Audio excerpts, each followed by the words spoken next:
We're going live and they can hear us now. I don't even see the... Oh, there it is. It just happened. Yeah, it takes a little bit.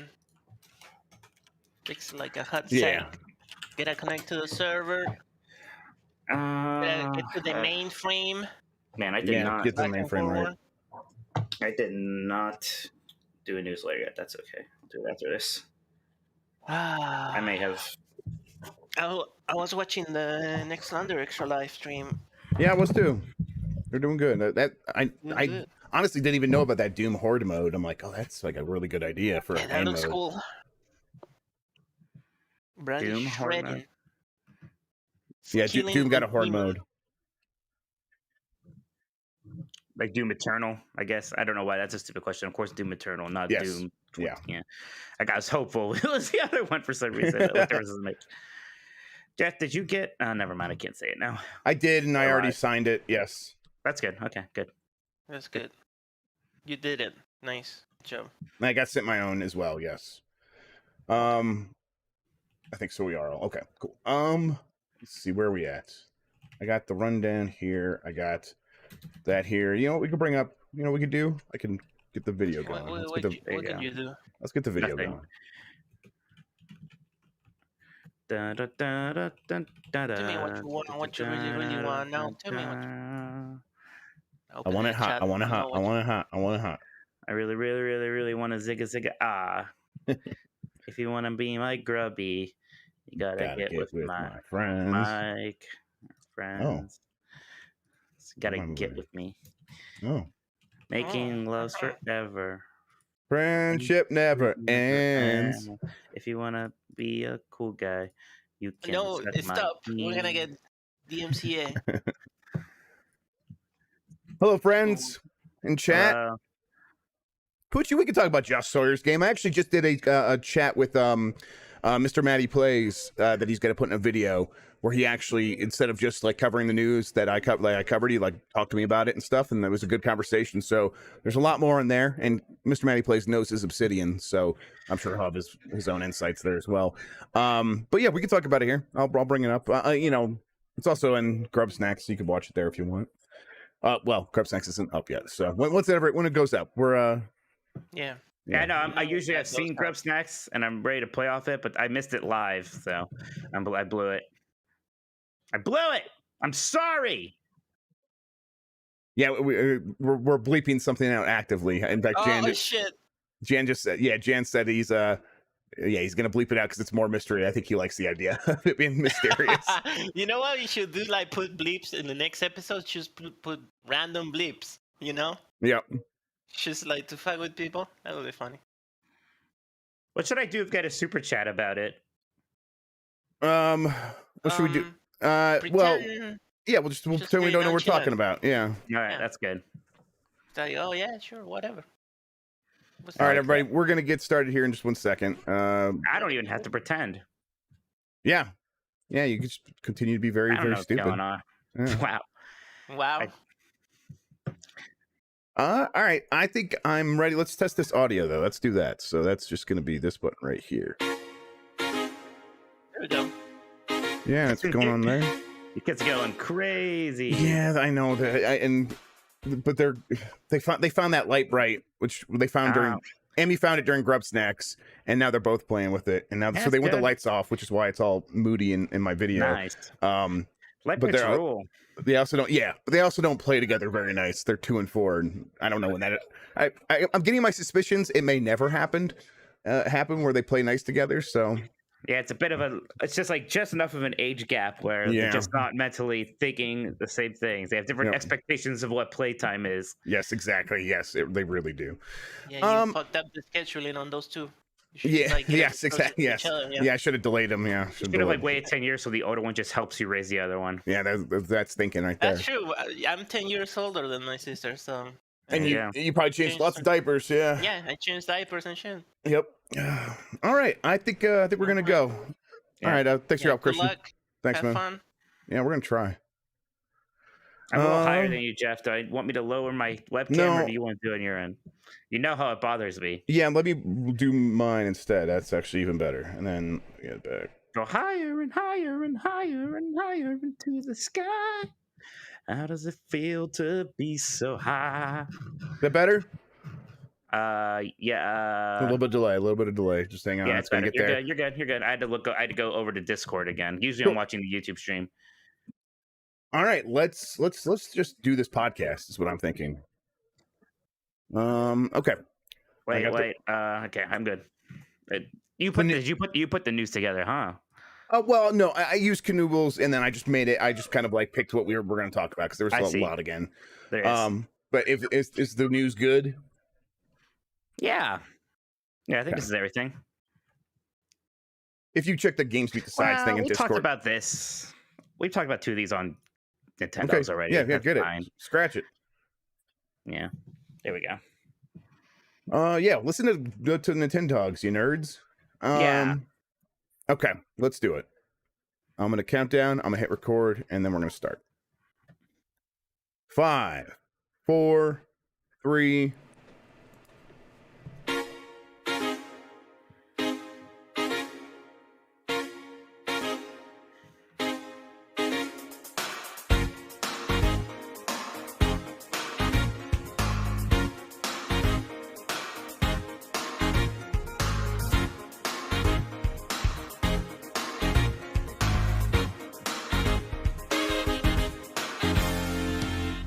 It's the internet. You're busy. Let's do this. Welcome to the GamesBeat Decides podcast. This is the podcast where we decide everything about the world of games so you don't have to think for yourself. I'm your host, Jeff Grubb. With me is Mike Minotti. Mike, you picked up the 10 whistle, and I was like, is he going to play along with the song? And it threw me off. Well, Adam in our chat just said Mike should do a recorded version of the intro. And yeah. Wow. Yeah. Now that's all I know, but I can do a little. I mean, that's all you really need, though. You can get through a lot of life with just that right there, for sure. Mike, I understand that you're a pro streamer now. Just let's get it over with. Tell me what's happening here. Well, I downloaded a thing you told me to do, and it's made for grandpas apparently. So I figured it all out. The only thing I didn't have was a second monitor, so I couldn't easily read chat and thank my subscribers and all that stuff. But yeah, it was good. I'm feeling pretty good. We're getting ready for our extra live stream tomorrow. I've got a lot of games. There's serendipitously a Sonic mega bundle, humble bundle thing. So I got a bunch of weird Sonic games on my Steam account now. So that'll be exciting. Absolutely. Yeah, I'm just gonna play through Sonic Adventure 1 and 2. Maybe that'll be fun. So will it be fun? Oh, I'll tell you what. Especially for Sonic Adventure 1, I have a lot of nostalgia for that game. Sonic Adventure 2, I was just finally a little old enough and a little past the hype that I recognized that game's flaws when it came out. When Sonic Adventure 1 was out, I thought that was a goddamn masterpiece. I thought that game had no problems, and it clearly does. But that, man, it was the first, it was a Dreamcast launch game. And Dreamcast was such a jump from the previous generation, and I loved Sonic so much, and I wanted a 3D Sonic game for so long that, I was just all about it. So that'd be fun. I've also never played Sonic Forces, so I have that now. We could do that. There you go. Yeah, but if I'll play some Final Fantasy 14, I think I'm gonna get my brothers to maybe do some Apex Legends or something with me. I think I'll play through Forgotten City too, or at least start that. So I know you wanted me to play that, so. Yeah, that's a good idea. I'm looking forward to it. The only thing I'm self-conscious because I'm just using one of those themes that they give you, and I'm like, does this make me a scrub that I don't have a super cool theme? I'll tell you what, the thing that what did you have me use? Stream OBS or whatever? Streamlabs OBS. It's very good, but they really, really, really want me to pay for their premium version. Anytime I do almost anything, it's please pay for this. I'm getting targeted Facebook ads asking me to pay for it. It's fine. But geez, I get it. How else are they gonna make money? They got to be aggressive. But woo. Yeah, it's actually one of the reasons I do I was using Stream Elements because they don't really try to monetize the users. They want to their whole business model is to get enough big users on their thing and then help them get advertisers and take a cut of those deals. And so it's everything's pretty much free on Stream Elements. But whatever. There's the ups and downs with each. But hey, you streamed, you're ready to go. So Extra Life is this weekend, tomorrow.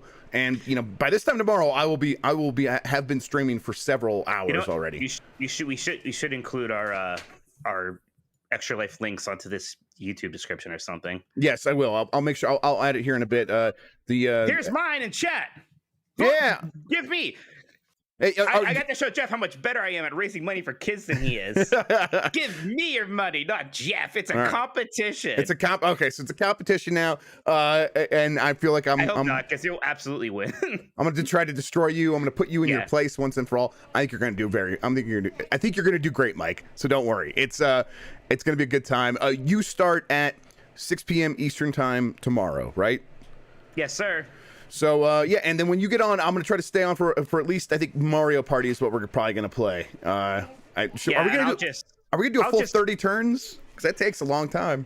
I'm not a coward, Jeff, so we can. Okay. So yes, and I'll just get on here and I'll just jump into your Discord and play on the Switch. We can talk to each other. It'd be fun. Yeah, exactly. Sounds good. All right, so everybody tune in for that. I will put my link in there as well, and as well as Mike's. And donate to help the kids. What's for the Children's Miracle Network and children's hospitals around the world. All right, Mike, should we, you know what? Actually, let's get into news after this. You can get more from Mike and me at GamesBeat.com. If you have something to share with us, email the podcast at games+podcast@venturebeat.com. Thank you to Carlos Ayin, who is Insane in the Rain Music on YouTube, for the use of our theme song. If you're listening to this on the website player widget, or you're watching on YouTube, you can first hit that like button. Helps people find the show. You can get an audio version of the show by going to Apple Podcasts, Google Podcasts, Spotify, or more, and searching for GamesBeat Decides. If you like the show, rate us wherever you're listening, or again, give that thumbs up on YouTube, please. It really does help the show when we're live, and then once we go to VOD. Join the Discord. The link is in the description. It's discord.gg/GameMess. Thank you to our mods on both the Discord and here in chat. And you can support the show and get into the secret channels inside the Discord by going to patreon.com/GameMess. And come be a podcast producer and hang out with us. How dare you, Mike, interrupt my important credit segment. But what I want to know now is... I'm sorry. Did you see? I got to remove a thing from our chat, but it's very funny. Can I just read this? Yeah, read it. Go ahead. Go for it. From Webcam HD XYZ, bro, just go website and jerk off. That's their username. That's incredible. Bro, I didn't even have a link to the site. What site? I probably the one that I probably shouldn't even said it. I mean, I think you did say it. Yeah, well, okay. I'll tell you what, if you guys need to do that, you probably have better options. Bro, just go website and jerk off. Just go website. Oh man, I love the internet. You internet as I do? I website us on the internet since before you were born. I website us on the internet. Okay, that's good. I'm sorry. With news, what's going on? Well, I mean, let's start with these Forza Horizon 5 reviews, which they've all come in. The game is doing very well. Bunch of reviews, and it's apparently the best reviewed game of the year on both OpenCritic and Metacritic. Mike, you reviewed the game. Should we talk about it a little bit right now? What do you think of it? Yeah, I think it's very good, and I kind of talked about how, I'm not the biggest sim racing fan in the world, and I know this isn't as sim as like a Forza Motorsport, but it still has like that underbelly to it. It's not like a Cruise and Blast or even a Ridge Racer like a Daytona. It does still feel more like a sim game where it really matters what kind of car you're using, all the tuning you do, and it's a bit more. Cars handle relatively realistically. In this game, you can do ridiculous things like jump off ramps and stuff. I gave it 4 out of 5 stars for us. But yeah, I mean, I'll tell you what, it is just so pretty that you stick with it, even if doing the racing isn't absolutely your favorite thing in the world in this kind of game. But it's just so good looking. It's a bit like Ratchet and Clank like that. This in the generation, there are going to be some games that just look so good. You're going to play them, and because I want to play them more, I do kind of learn a bit more about the game, and I get a little better at some of that intricacies and stuff. And it's just very, very, very fun to play, fun to run around, drive around, and look at everything. I've already played it much, much more than I played any other ones. 4, which people also really liked. I bounced off it relatively quickly still. Right. This one, and not even just because I was reviewing it, because you were also playing it. You could have done the review. I didn't have to play it. But I still just found myself playing this every night. Yeah, and it's I think what you say there about it just being so good looking that it kind of just draws you in. It's definitely, there's a lot to that where people have paid a lot of money for these new consoles. They want to get their money's worth, and so they're probably going to try this, especially if they have Game Pass, and that's going to lead to I think a lot of people realize, there's a lot of cool stuff here, and they've made improvements. I mean, it's still the basic formula. You're going to a festival for racing cars that has a bunch of missions that are very familiar. There's still these the scripted scenes where you're like racing against the plane, and kind of no matter what you do, you end up like crossing it just at the end, and like you just end up edging it out or whatever.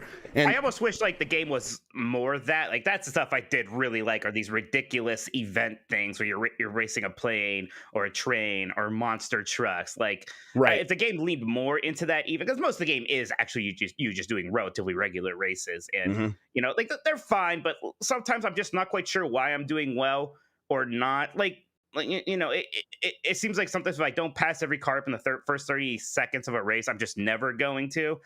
And sometimes I just easily win, and I get up to this ridiculous start. There's a weird thing with the tuning where, like when you pick a car, it tries to make sure all the other cars are matched with you, like the same kind of like car rating. But if you tune your car, it doesn't seem like it catches up. So like I'll download a community like tuning like format or something, and I'll install that, and then I'll just destroy that race. But if I use that same car the next time, well, then it like adjusts all the cars. So just weird little things like that, where the game has incredible accessibility options, but it's like teaching kind of mechanics I wish were a little bit better. Like I wish it would, like if I'm not doing well, it'll be like, we can lower the difficulty for you. I was like, I don't want that. I want you to like tell me what I need to do better, right? Yeah, absolutely. I get what you mean, but I think it's I think it's going to be a game that does very well because of its timing of coming out relatively early in the generation, not a ton of other like big exclusive Xbox games coming out, and seemingly taking really good advantage of the hardware and making people feel like they're going to get their money's worth. For me, it feels like a can't miss game, and I'm gonna spend a lot more time with it for sure. It's absolutely, again, if you're like me, you're not the biggest racing game fan in the world, or your favorite racing game came out on the PlayStation like 20 something years ago, you still want to play this. It's still worth checking out. Yeah, I think you know, in terms of like arcade racers, like this is like there's Cruise and Blast, like this is much more like open world, spend time with your friends if you want to go explore that map, and then, you know, find fun races. And then I think Cruise and Blast is more the thing that you were talking about, where it's like just nonstop kind of roller coaster rides. I think there's room for both, and I'm glad we're getting both. Yeah, and then it got a 90. Let's see, a 91 on Metacritic. I think it's at a 91 on OpenCritic as well. I think why I was getting some weird messages from people who are mad at me about my review is because OpenCritic somehow flagged my review as the only like not recommending review for a little bit. Right. And it was weird. And they said they did it because because it was lower than our median, which I don't understand why that is the metric and not just like an 80 is. But then they said when they realized that we switched our scale from 100 scale to a 5 scale recently, they had to adjust it. But still, like, so I think because I was it stood out. So people like tweeted weird things. That makes sense. Okay. Yeah. So I was like wondering, like, what, man, I didn't give this game that low score, and I'm not a woman. Why am I getting so many angry tweets? Right. Exactly. I'll say that, you know, 4 stars for a game, it means you love it. So yeah, I'm glad you like this. I'm ready to spend more time with it as well. Absolutely. I got a kid yelling at me. Hang on. That means it's my time. My time.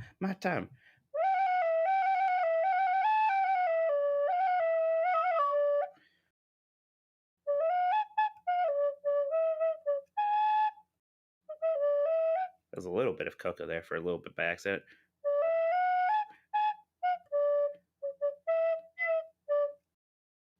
No. There it is. So there, that's a little Coco for you. You guys like Coco, that end song that makes everyone cry? That's because do some Forza music. I mean, they just use licensed music, right?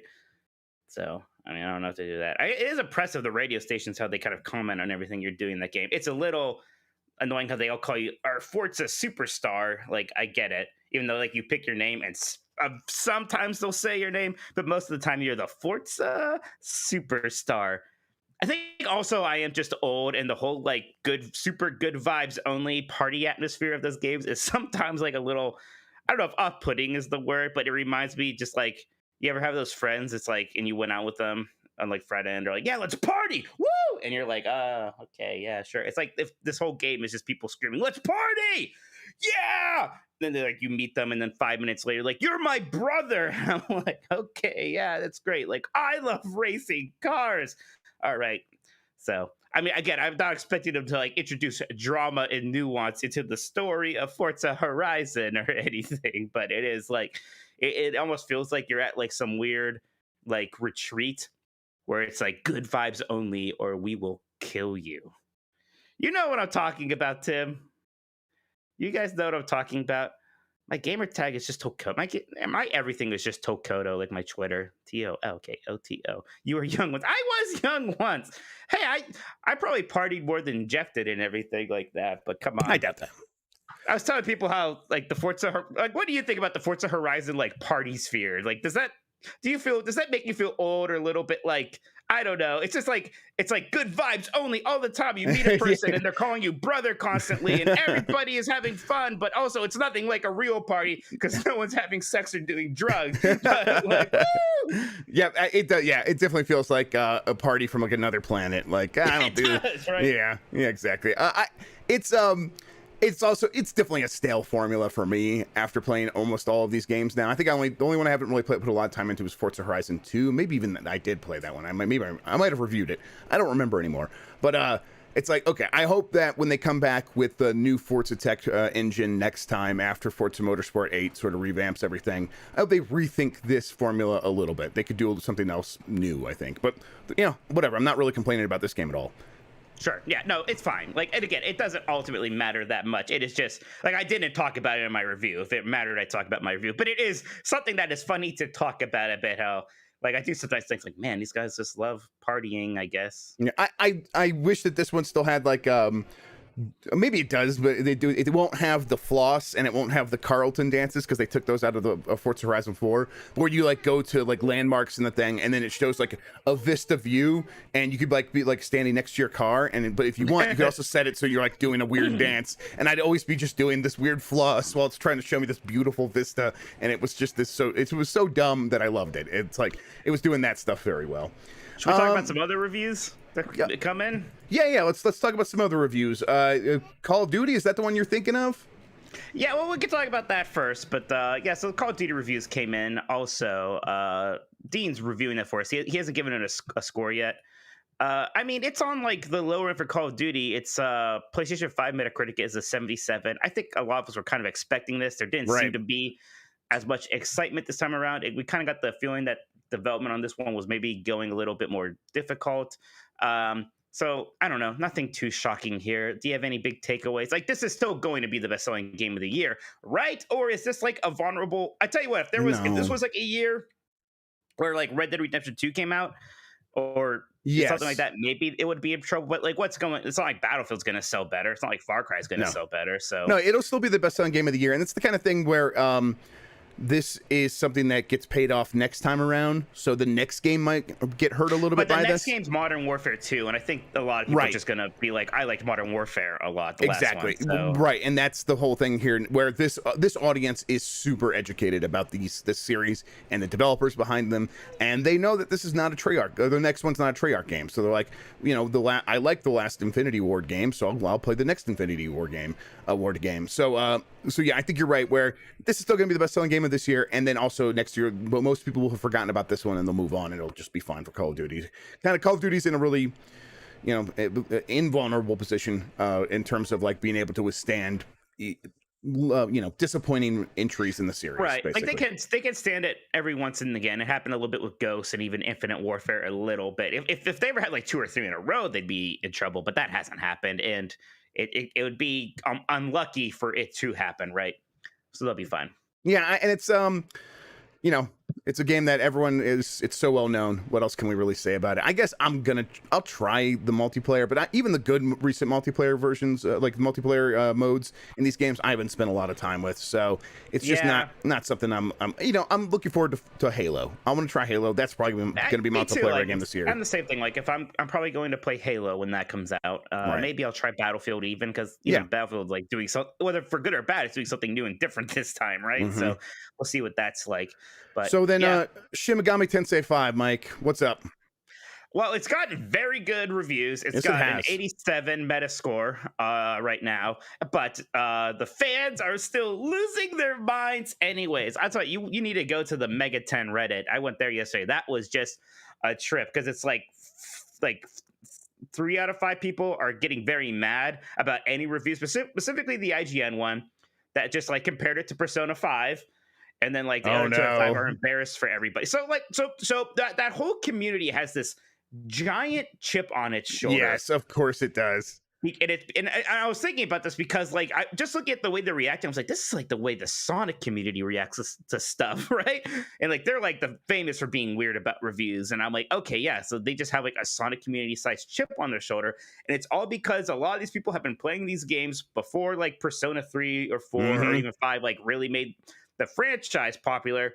And it bothers them immensely for some reason that Persona is so much more popular than these games, and it really bothers them when you compare it to Persona, which is hilarious because of course you can't compare them. They are literally like I know Persona's a spin-off, but they are both turn-based RPGs where you collect and fuse monsters, and the combat system like is largely about exploiting weaknesses so that you get extra turns. They even reuse character models for the monsters and stuff like that. Like that's why there are so many Shin Megami Tensei spin-offs, is because, well, we have this library of monsters or demons or what personas or whatever we want to call them in these games. So sure, but like people act like they're completely different. It's such a joke that people compare these things. Like they're acting like you're comparing Shin Megami Tensei to Mario Odyssey or something, right? Like no, it's like comparing Iron Man to Captain America. Like I understand one's red and one is blue, but they're both Marvel superheroes, guys.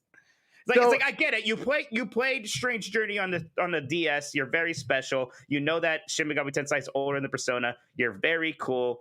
Good for you. But it is weird too, because they in their minds they're like, Persona's the normie franchise now, and it's still a JRPG that takes like 100 hours to beat.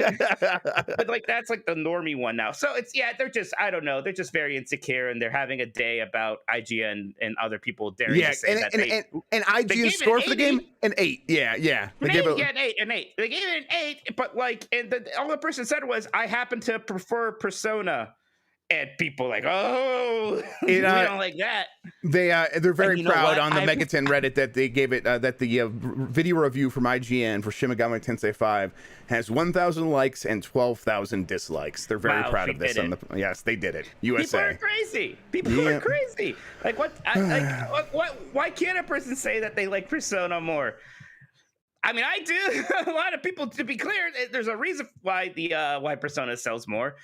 Right. I get the Shin Megami Tensei is more of like, it's almost more of a dungeon crawler. It's more mechanic focused. It's not as story driven, and its story is very understated and kind of like dour and stuff like that. And that just, isn't quite as much my thing as like Scooby-Doo, the kind of Scooby-Doo right. And I think like this line that they seem obsessed with, which must come from review, is Persona without the heart. And to me, that seems like a pretty fair thing to say. That's informative and like gives you a good idea of like, if you are looking for a Persona game, and that's where you're coming from, and you're going to go play Shin Megami Tensei, well, it's not exactly the same thing, and it's missing Persona's heart. To me, that's all. That seems like very useful to know. And there's going to be other people who be like, well, I don't care about that. In fact, I think Persona's cheesy, so that's a good thing. Like, but that's fine. But, there are plenty of people who like Persona, not necessarily because of mechanics, but because they like the deep, like, character progression, story stuff like that. And like that's not necessarily what Shin Megami Tensei is. It's one of the ways in which they're different. So I don't know. It's just incredible, and seeing a fan base respond so poorly to the game getting near universal acclaim. It's bizarre. It really shows like this job is just so weird, because there's a lot of situations where you just can't win when you go to review a game, and whatever. It's a privileged position. Exactly. We're not really complaining, but it's just you start a review and you're like, man, I can't wait to tell people how I feel about this, and then you come out the other side just being like, what the hell? Right. Why do I do this? Review, I made a comment like, I'm not a big car person. People are like, well, why'd you review this game then? And it's like, because I'm a games reviewer, you jackass. What the hell? You think Ebert? You think like the people who are yelling at like Ebert, like, you can't review Flubber? You don't like family comedies. You're not a piece of flub. Okay, how dare you do this? You've never owned a goddamn flub in your life. We're talking Monday about a review score system, and I'm like, I'm like, do we want to add 0.5s just so people stop yelling at me on Twitter? And I don't know. We'll see. We're gonna have that conversation. I don't know. We could talk. I don't think they're gonna stop yelling at us. But yeah, fair enough. That's true. But we'll see. I know there's some people at staff at least want more intervals, but yeah, definitely. I don't. But we'll see. We're gonna have that discussion. Yeah. But yeah, I tell you what, it's been a week. There's been a lot of reviews, and there's also been some actual news. Why don't we talk about it now? Jen O'Neill is leaving Blizzard, and this is something that was kind of it happened quickly because Jen O'Neill was part of that team of Jen O'Neill and Mike Ibarra, who took over Blizzard after August, after J. Allen Brack was stepped down or removed. Yes. Probably removed. Yes, and that was in response to all of the criticisms and the state investigations into the toxic workplace of Blizzard. And so yes, J. Allen Brack stepped down. These two people moved up, and now a few months later, just a few months, Jen O'Neill is leaving. To me, I get the sense that she's like, I could continue trying to do this fight here at Blizzard, but I don't know if I don't know if I'm going to be able to make the change I want to make fast enough, and I don't want to necessarily take responsibility for the things that could still go bad with this company. So but she didn't say anything like that. Mike, what's your read? There's a lot here. I mean, it's such a short time. So, what the company line is that she wants to leave because she's so passionate about finding more ways to bring diversity into the gaming industry, and she wants to do that outside. And I don't doubt that she earnestly wants to do that. But come on, if she thought that there was a path for her to be an effective leader at Blizzard, I'm sure she would have. It was always weird for them to have two co-leads, right? Yes. That doesn't, because what do you do if those two people disagree? There's nobody to break the tie, as it were. I mean, it reminds me very much, this has worked before. There was a very successful sort of dual lead at the website Quibi. Quibi had two different CEOs, and so that worked out well. Mike, what's your problem? Yeah, right, exactly. Yeah. So, she also came in because she was in charge of Vicarious Visions, right? So I wonder if maybe she's not super happy with that being dissolved still. I don't know. I feel like that's less a factor probably. Probably, but you don't know. We don't know, basically. We don't know. I bet everybody at Vicarious Visions isn't super happy that she's leaving because there's a major advocate for them that was at the top of the company now. So it's kind of weird. There's got to be more to it than literally just I think I want to do this other thing instead. There's got to be some reason. Now, I think Mike Ibarra will probably be fine in that role. People seem to have warmed up to him.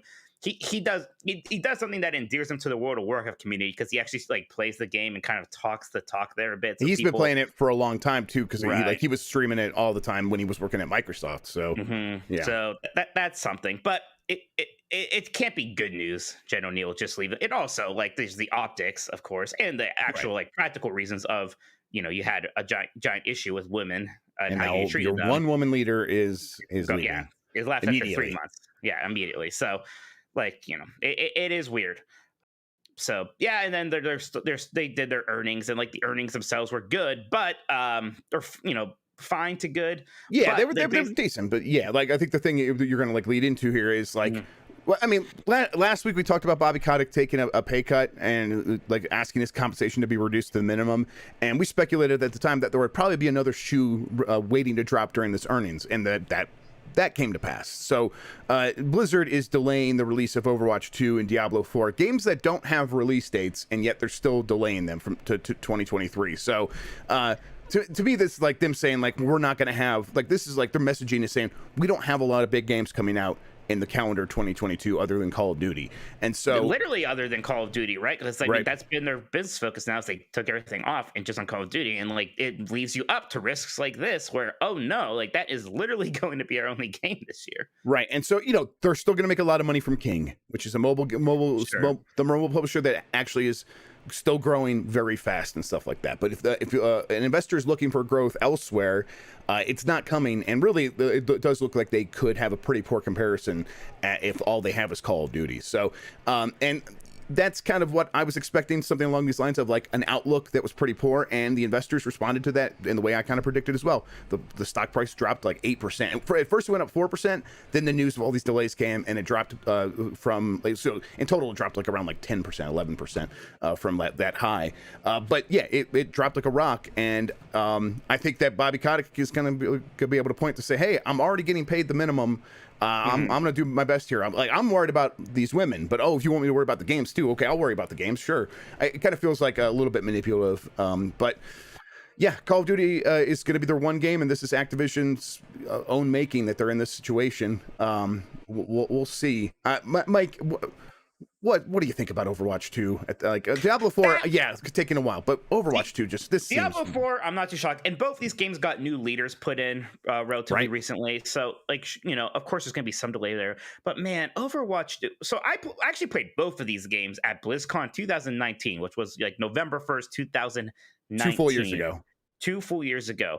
And, so for Diablo 4, they were very clear, like, yeah, this is, alpha stuff. This is very early. But so I was like, okay, so this is interesting, but I bet the full game almost looks nothing like this. Like, I remember when they first showed Diablo 3 gameplay at that BlizzCon and how different the final game ended up looking.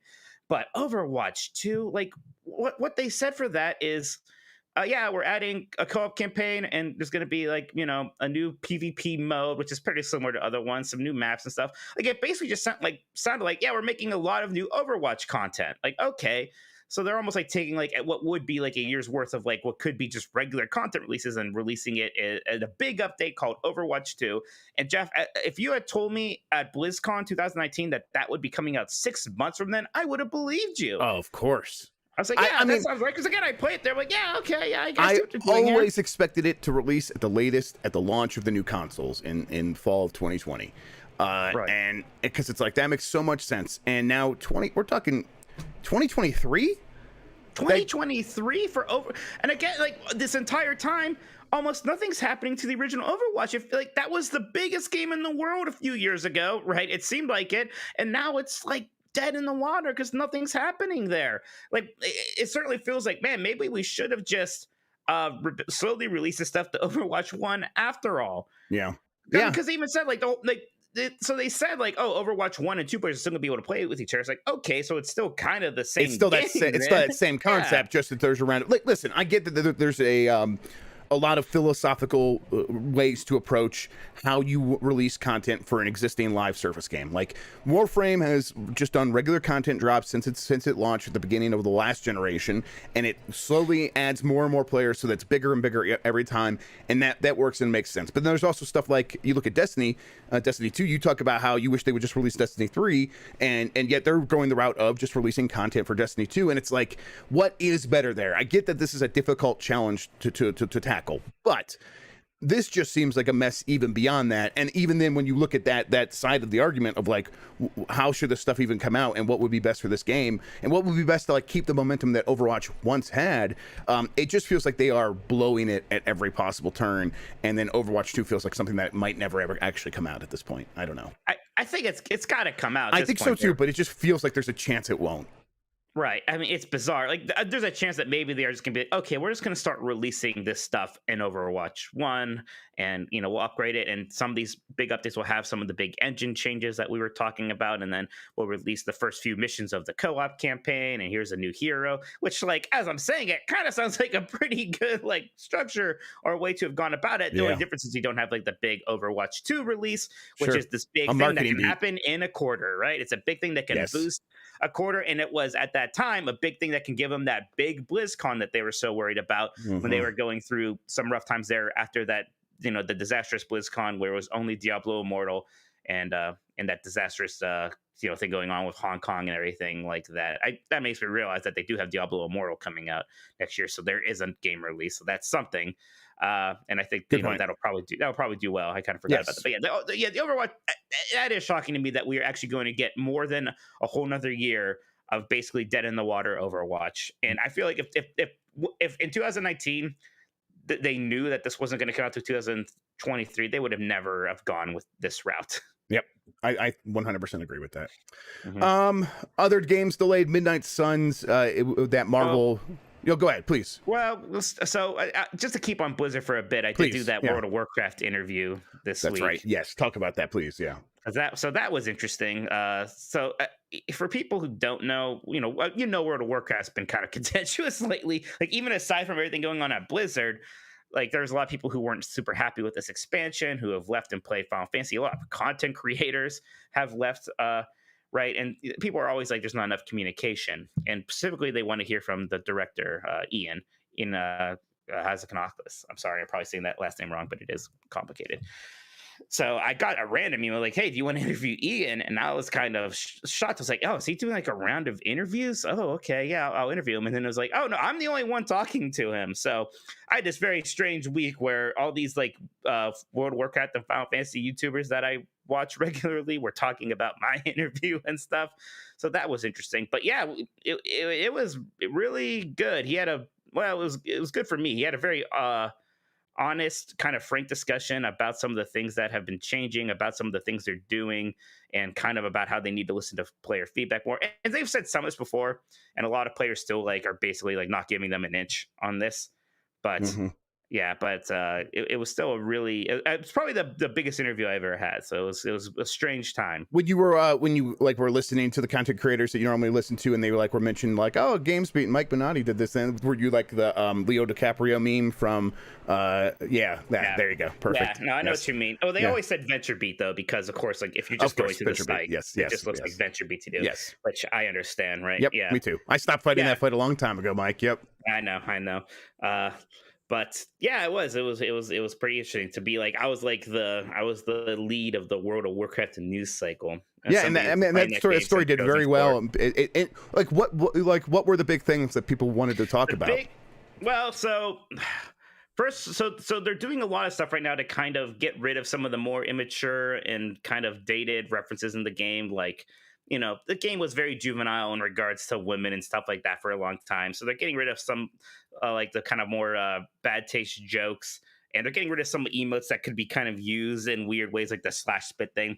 Some people are very mad about this, like, oh, I can't believe they're doing this. Right, of course. And it doesn't, I don't think it matters at all, but that was kind of like I wrote about that once, and when they reached out to me, like, we want to talk about that, and of course, whatever else you want to talk about, I was like, well, I think they know what to expect there. Mm-hmm. But just talk. The kind of big thing that surprised me was when I asked him. So they're talking about all these things that they're listening to community feedback and they want to do. And one thing the community's been asking for a bit now is to just let Horde and Alliance players do the raids together, because for one thing, the player base is shrinking, so it's hard to find people in general. But it's like, if you can only do the raids on one side or the other, well, what if I want to be Alliance because I want to be a dwarf, but all my friends are Horde? So it's like, well, I have to be Horde now because I have to be in that guild. I have to do the raids with them and so forth. And I asked him about that, and he's like, yeah, we're something we might change in the future here soon. And that was something that they always have been very hard-lined about. So for them to suddenly be like, yeah, we're actually thinking about that. Yeah, like the way you phrased the, you're like, is that more on the table than ever, or something like that? And they're like, yeah, it's more on the table than ever, basically. And it's like, okay, they've moved their opinion. It does feel like they are being more malleable and more reactive to what the community is saying, and they're going to be willing to like look at that stuff. Do you think that's indicative of like a wider overall like approach to making World of Warcraft going forward, where it's going to be like we need to be listening to these complaints a little bit closer? Yeah, so like one of the reasons why the community got so frustrated is that there's things that they see in the beta for these expansions that the community flags, like, this seems like this isn't going to work out and it's going to be bad for players. So in Shadowlands, it was this idea of the covenants, and you can join one of these 4 covenants and you get all these cosmetic and storyline things, but you also get character power, like new spells related to it.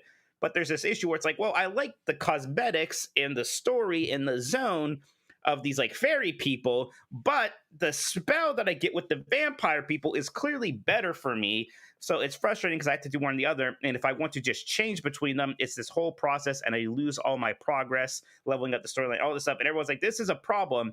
And Blizzard's basically like, nah, it's not. It's fine. And then it ended up being a problem. So everybody got really mad. So I think there's a bit more of a concession of like, okay, maybe we don't always just know what's best. And when we're doing betas, like we do actually have to like second guess ourselves more, or maybe like, listen, just listen to the community more. Again, and people have heard that before. We're going to listen to the community before more, and sometimes they just don't anyways.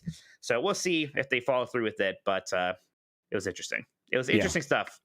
If you like World of Warcraft, please give it a look. I'm gonna put a link to our World of Warcraft tag on GamesBeat. So if anyone wants to go find it, it'll be right in there.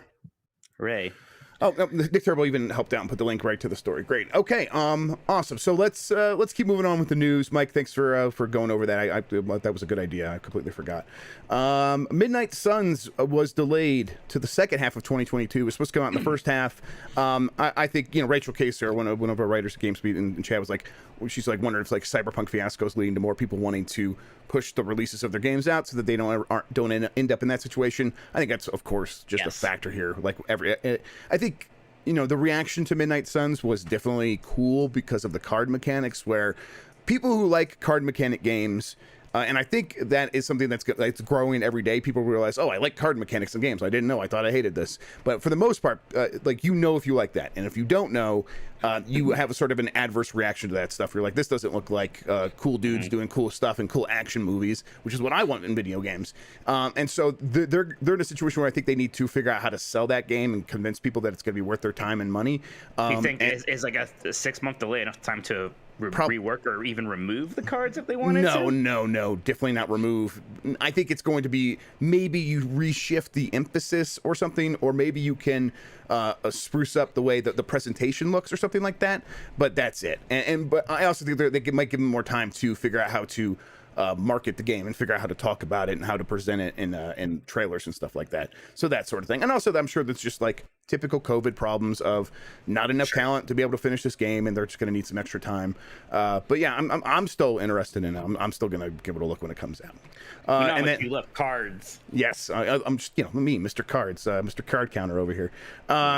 PGA Tour is also delayed, and it didn't get a new release date. A lot of golf games are coming out now. PGA Tour, now EA's got their own. I think they're calling theirs like the Masters or whatever. But yeah, PGA Tour is being delayed. That last one did very well for 2K though, so I don't imagine it'll be delayed and then canceled or anything like that. I imagine it should still come out. Let's see. Let's get into some of this other news. 2K, speaking of canceling games, though, 2K is canceling that Project Volt that we talked about before, the game from the Hangar 13 team, which is the studio that makes the Mafia games.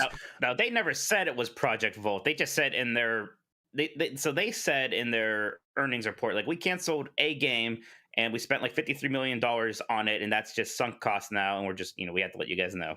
Yep, and so they spent $53 million making this game, and it basically based on that, I was like, it's got to be that Hangar 13 game, because I can't imagine, because they said it was an unannounced game, and I'm like, there's no other unannounced game that they've spent that much money on, because they've announced like Bioshock and stuff. There was like the rumor for a little bit was just randomly going around, it's Bully 2, and like that took traction based off of almost nothing. Yeah, somehow. It was actually a Special Nick's thing, because he said he had heard, he put a tweet out, he's like, I heard Bully 2 got canceled, so maybe that's this. And he kind of put it like that, and everyone was like, it's Bully 2. Yeah. It's 100% Bully 2. And like, even he was like, I never said it was, I just like, I was putting two and two together. But no, it wasn't Bully 2 as far as I could tell. This is Project Volt for sure. During the last game mess leading up to E3, this was a game you thought was going to show up. This is the one you described as Cthulhu meets Saints Row, right? Yes. And it was like, and you were so right on pretty much everything. And this was the one that wasn't there. And we were both kind of like, what happened to that? Same. Yeah. And I was like, oh, okay, I guess they're going to save it for some other time. And then, they announced Midnight Suns like a few weeks later too, right? And it's like, well, we got Midnight Suns, so we're just kind of wait for this other one. And I mean, we don't know exactly why they didn't want to go with it, but I think that they are, this is the company that runs Rockstar, right? Take-Two owns Rockstar, and if they're gonna have open world sort of action games, maybe they're like, hey, we already do this one thing. Let's work on something different, something that's like can succeed and maybe build its own space or something like that. But $50 million is a huge chunk. It's a big chunk of a budget for a video game. Now it's not like the full thing, but it's still like that's sunk cost that you're just not going to get back. I guess maybe they could take some of those assets, but really no, it's sunk cost that's lost. It's cost, and it's a big morale hit to that studio. Yes. They apparently aren't going to be any layoffs at that studio, so that's good. But still, like, it's a lot of time spent on a project, and you have to wonder, like, man, how far along was that? Like, what was the playable build? Again, they were thinking about showing it at E3, so strange. Right. Yep, it's strange indeed. Let's see. Speaking of strange, Sega and Microsoft are partnering up. This is not like an acquisition or anything like that, but Sega is going to start using like Microsoft's cloud infrastructure, Azure, and things like that. Sega has talked about the desire to make the super game, which is a really dumb term, I think, for a concept of like a game that people can play forever, basically. You know, they don't want to say live service. Is that what yeah, this is? Honestly, I think I think so, because it's really just a live service game. But I think they're thinking like it's a live service game that also has the ability to be everything to a certain audience, where it's like, you know, some people just play Final Fantasy 14 right now. Final Fantasy 14, definitely a super game. I think that Sega's like, we can maybe have one of those. No. Yeah, I don't know what well, you need some kind of a franchise, and even then, like, let's say you have a can't-miss franchise like the Avengers, sometimes that doesn't quite work out anyway. Man, I'll tell you what, Square Enix was still throwing that game under the bus. Like, I get it, that game didn't meet your expectations. Leave it alone. Yep, yeah, exactly. Let's see. We got a bunch of news. Let's keep moving ahead. Total War Warhammer 3 is going to be on Game Pass on day one. That's a big new Sega published PC strategy game.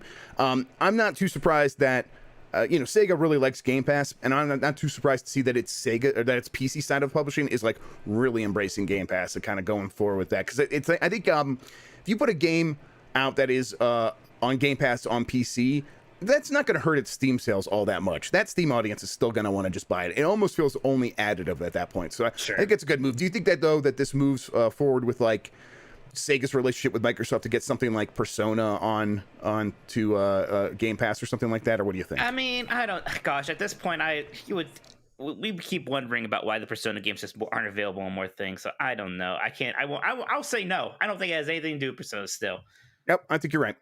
I think that this is like, it is what it looks like on its face, where it's like the PC side of stuff is just like really embracing it. Spider-Man is coming to Avengers on November 30th. Now, this is right. I took this. Canoodle gave me the rundown, and I hadn't heard anything about this, but I've also been very busy with it. Kind of quietly yesterday they announced this. Okay. Yeah, like blink and you miss it. I blinked and I missed it, yeah. Finally happening. This is that PlayStation. It's funny how many people bought Avengers on PlayStation because they wanted the Spider-Man stuff, and how many of these people are probably not playing anymore and aren't probably aren't even going to come back to check this out. Some will, but yeah, that's coming. I'm sure it's going to be the last major content update for this game. Yeah, I think they've even so much has gone ahead and said the Avengers was a mistake. That's what they said. Yeah, they said having not Crystal Dynamics, Crystal Dynamics, right? Having Crystal Dynamics do the Avengers was a bad fit. We shouldn't have put that on. We need to let talented teams work on the kinds of games that make sense with their talent. And it's like, okay. I mean, I'm surprised that Square Enix is even being that sort of contrite about it, where usually they're just like, these fucking games suck. These Western games that we put out, they never meet our expectations. Let's go make more A Quiet Man. But yeah, so coming out and sort of admitting that there was a mistake made here is kind of maybe the first step to ensuring it doesn't happen again. Right. And we know what Crystal Dynamics is now just helping with Perfect Dark, right? So at least one of their studios, right? Yeah, absolutely. And it's going to be interesting to see how Guardians of the Galaxy does, and if that kind of salvages their relationship with Marvel at all. Right. Guardians of the Galaxy feels like it's primed to do better than what we all expect, but is it going to meet Square Enix's expectations? Who knows what it is over there? Yeah, because they could very much just be, oh, here's what the Spider-Man game sold, and we're on more platforms. And Guardians of the Galaxy, that movie made more money than Spider-Man maybe. Like they can look at all these ways to trick themselves into thinking their Guardians of the Galaxy game should sell more than it should. I don't know. Right, and it's Spider-Man is Spider-Man. It's like in a tier of its own as a character, as an IP. Institution. Yeah, it's an institution, exactly. And it's like Guardians of the Galaxy shouldn't be judged or compared really to Spider-Man in any way. But 15 million copies for Marvel's, I don't know. I think the total between Spider-Man and Spider-Man Marvel or Miles Morales is like 20-ish million. It's like, you're not going to get anywhere close to that. But this game could do. It's like 3 million is like what I would think is good for this, but like 3 to 5 million, I think so too. I bet if this game sells 3 million, they'll be like, it didn't meet our expectations. Yep, absolutely. And I've said before though that Square Enix's current Marvel deal is up after this game. They don't have another one in place. If this game does very well, they absolutely could go back and make a new, renegotiate for a sequel deal or whatever. But I think if it's only 3 million, that probably doesn't happen. All right, let's see. Microsoft is going to make some metaverse games, kind of. So basically what they did is they showed that they have virtual reality avatars that you can play as in Teams, Microsoft Teams, and like have a virtual meeting with friends in Teams or whatever, or coworkers in their, you know, basically what is their Slack. And they talked about the metaverse in that regard, and they said, oh, and we're going to bring this stuff into games and stuff. So you might be like thinking, oh, Microsoft is also super getting into the metaverse like all these other companies, and that's not really the case. They're keeping that stuff at arm's length, and they're just sort of saying, like what really all these companies are doing. They're saying the buzzwords that investors want to hear: NFTs, metaverse, and stuff like that. But the reality is that Microsoft is like, well, we have a small team working on some concepts, and I talked about this a little bit on Grubb Snacks. If you want like more color on this specific topic, but really it just means that they have a team that's like looking at the stuff and saying, hey, we could do a little bit with this. But Microsoft and the Xbox side of things is like, don't make this seem like this is a big Xbox initiative, because Xbox is not going to get distracted by these other things. They're focused on Game Pass and selling consoles, and that's pretty much it. And they're not going to make a VR headset, and they're not going to go make their own metaverse to try to be like, that's the real next thing. They think Game Pass is the next thing, and that's what they're focused on. Right. Okay, and then we got some Nintendo earnings. Nintendo is reducing its Switch production forecast by 20% due to the chip shortage. Yeah, that's just going to continue hurting everybody, but I think they were expecting to do like something like 10, 11 million Switches, and now they're doing like 8 or 9 million. That's still really good for the console at this point in its life cycle, but it's obviously... they say that demand is going to continue to outstrip supply, and that seems like it's going to be the case. Switch Lights, those Pokemon Switch Lights, and the Switch OLED continue to sell out almost immediately whenever they go in stock. Right. Anywhere, it's still going to be a hard holiday season if you're going to try to get a Switch. So yep, get on that now. And then people are mad about Nintendo Switch Online. We talked about this on last weekend on Nintendogs, but 32 million people have subscribed to the service. Now, you need it to play online games, so that's like a very key factor. And a lot of those people are going to be people who play a lot of Super Smash Brothers or in any of the other things, but like that's going to drive a lot of those subscriptions. But still, 32 million seems like a very good number for that. What do you think? Like Mike? A high number? Yeah, it seems like a high number. I think the $20 price tag was low and it helped people. I wonder if this was before or after they introduced the expansion plus. Or expansion pack. I don't know if they mentioned that or not. But I mean, hey, that's more people than have a Game Pass. Of course, that's a ridiculous comparison, right? Yeah, especially in terms of price. But I'm sure people will latch onto that. Yeah, they definitely have, and it's like it's really, and you don't need Game Pass to play online games. So like that's the thing there. Switch, though, the Switch itself has sold 32.87 million units, really fast approaching 100 million units. By the next time we hear a number, it'll be very close to that, likely. And definitely by the end of next fiscal year, it'll easily be past that. So, yeah. And really, it continues to sell to new people as well, and you can tell that because Mario Kart 8 Deluxe has sold 38.74 million copies. What do you think, Mike?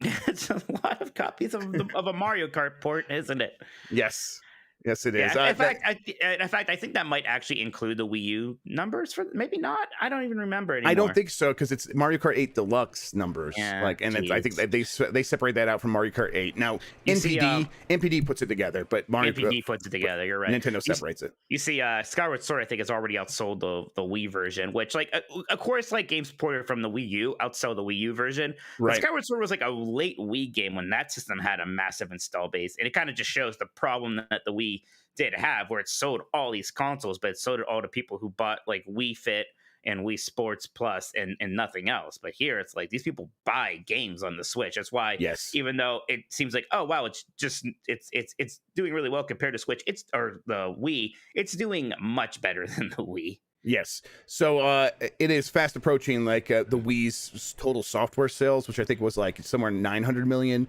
I think Switch software sales are around 650 million. It's got a really high attach rate of like 7 games per system sold. That's very high. Like you said, people are buying a lot of games. And Mario Kart 8 Deluxe, back to that real quick. It's the best selling Mario Kart game ever. It finally outsold the Wii version. And it's probably gonna get to like 40 million by the end of this holiday. Honestly, like another million copies sold over the next quarter seems easy for this game at this point, but I guess we'll see. All right, Devolver Digital is going public at a valuation of $950 million. Tinsley does PR for them, and I'm like, I'm gonna go ask her if she's moving into a mansion now, because who knows? But like that, they threw a party over in London for this, and they were all wearing monocles and stuff. They made a few acquisitions as well. It definitely seems like they are making moves. They're going to use this money to publish a lot more games. Devolver Digital's on a roll this year as well. They've released a lot of good stuff. So finally, Square, Ubisoft, and EA all talked about NFT and said how it's the future and how they're going to get into this stuff.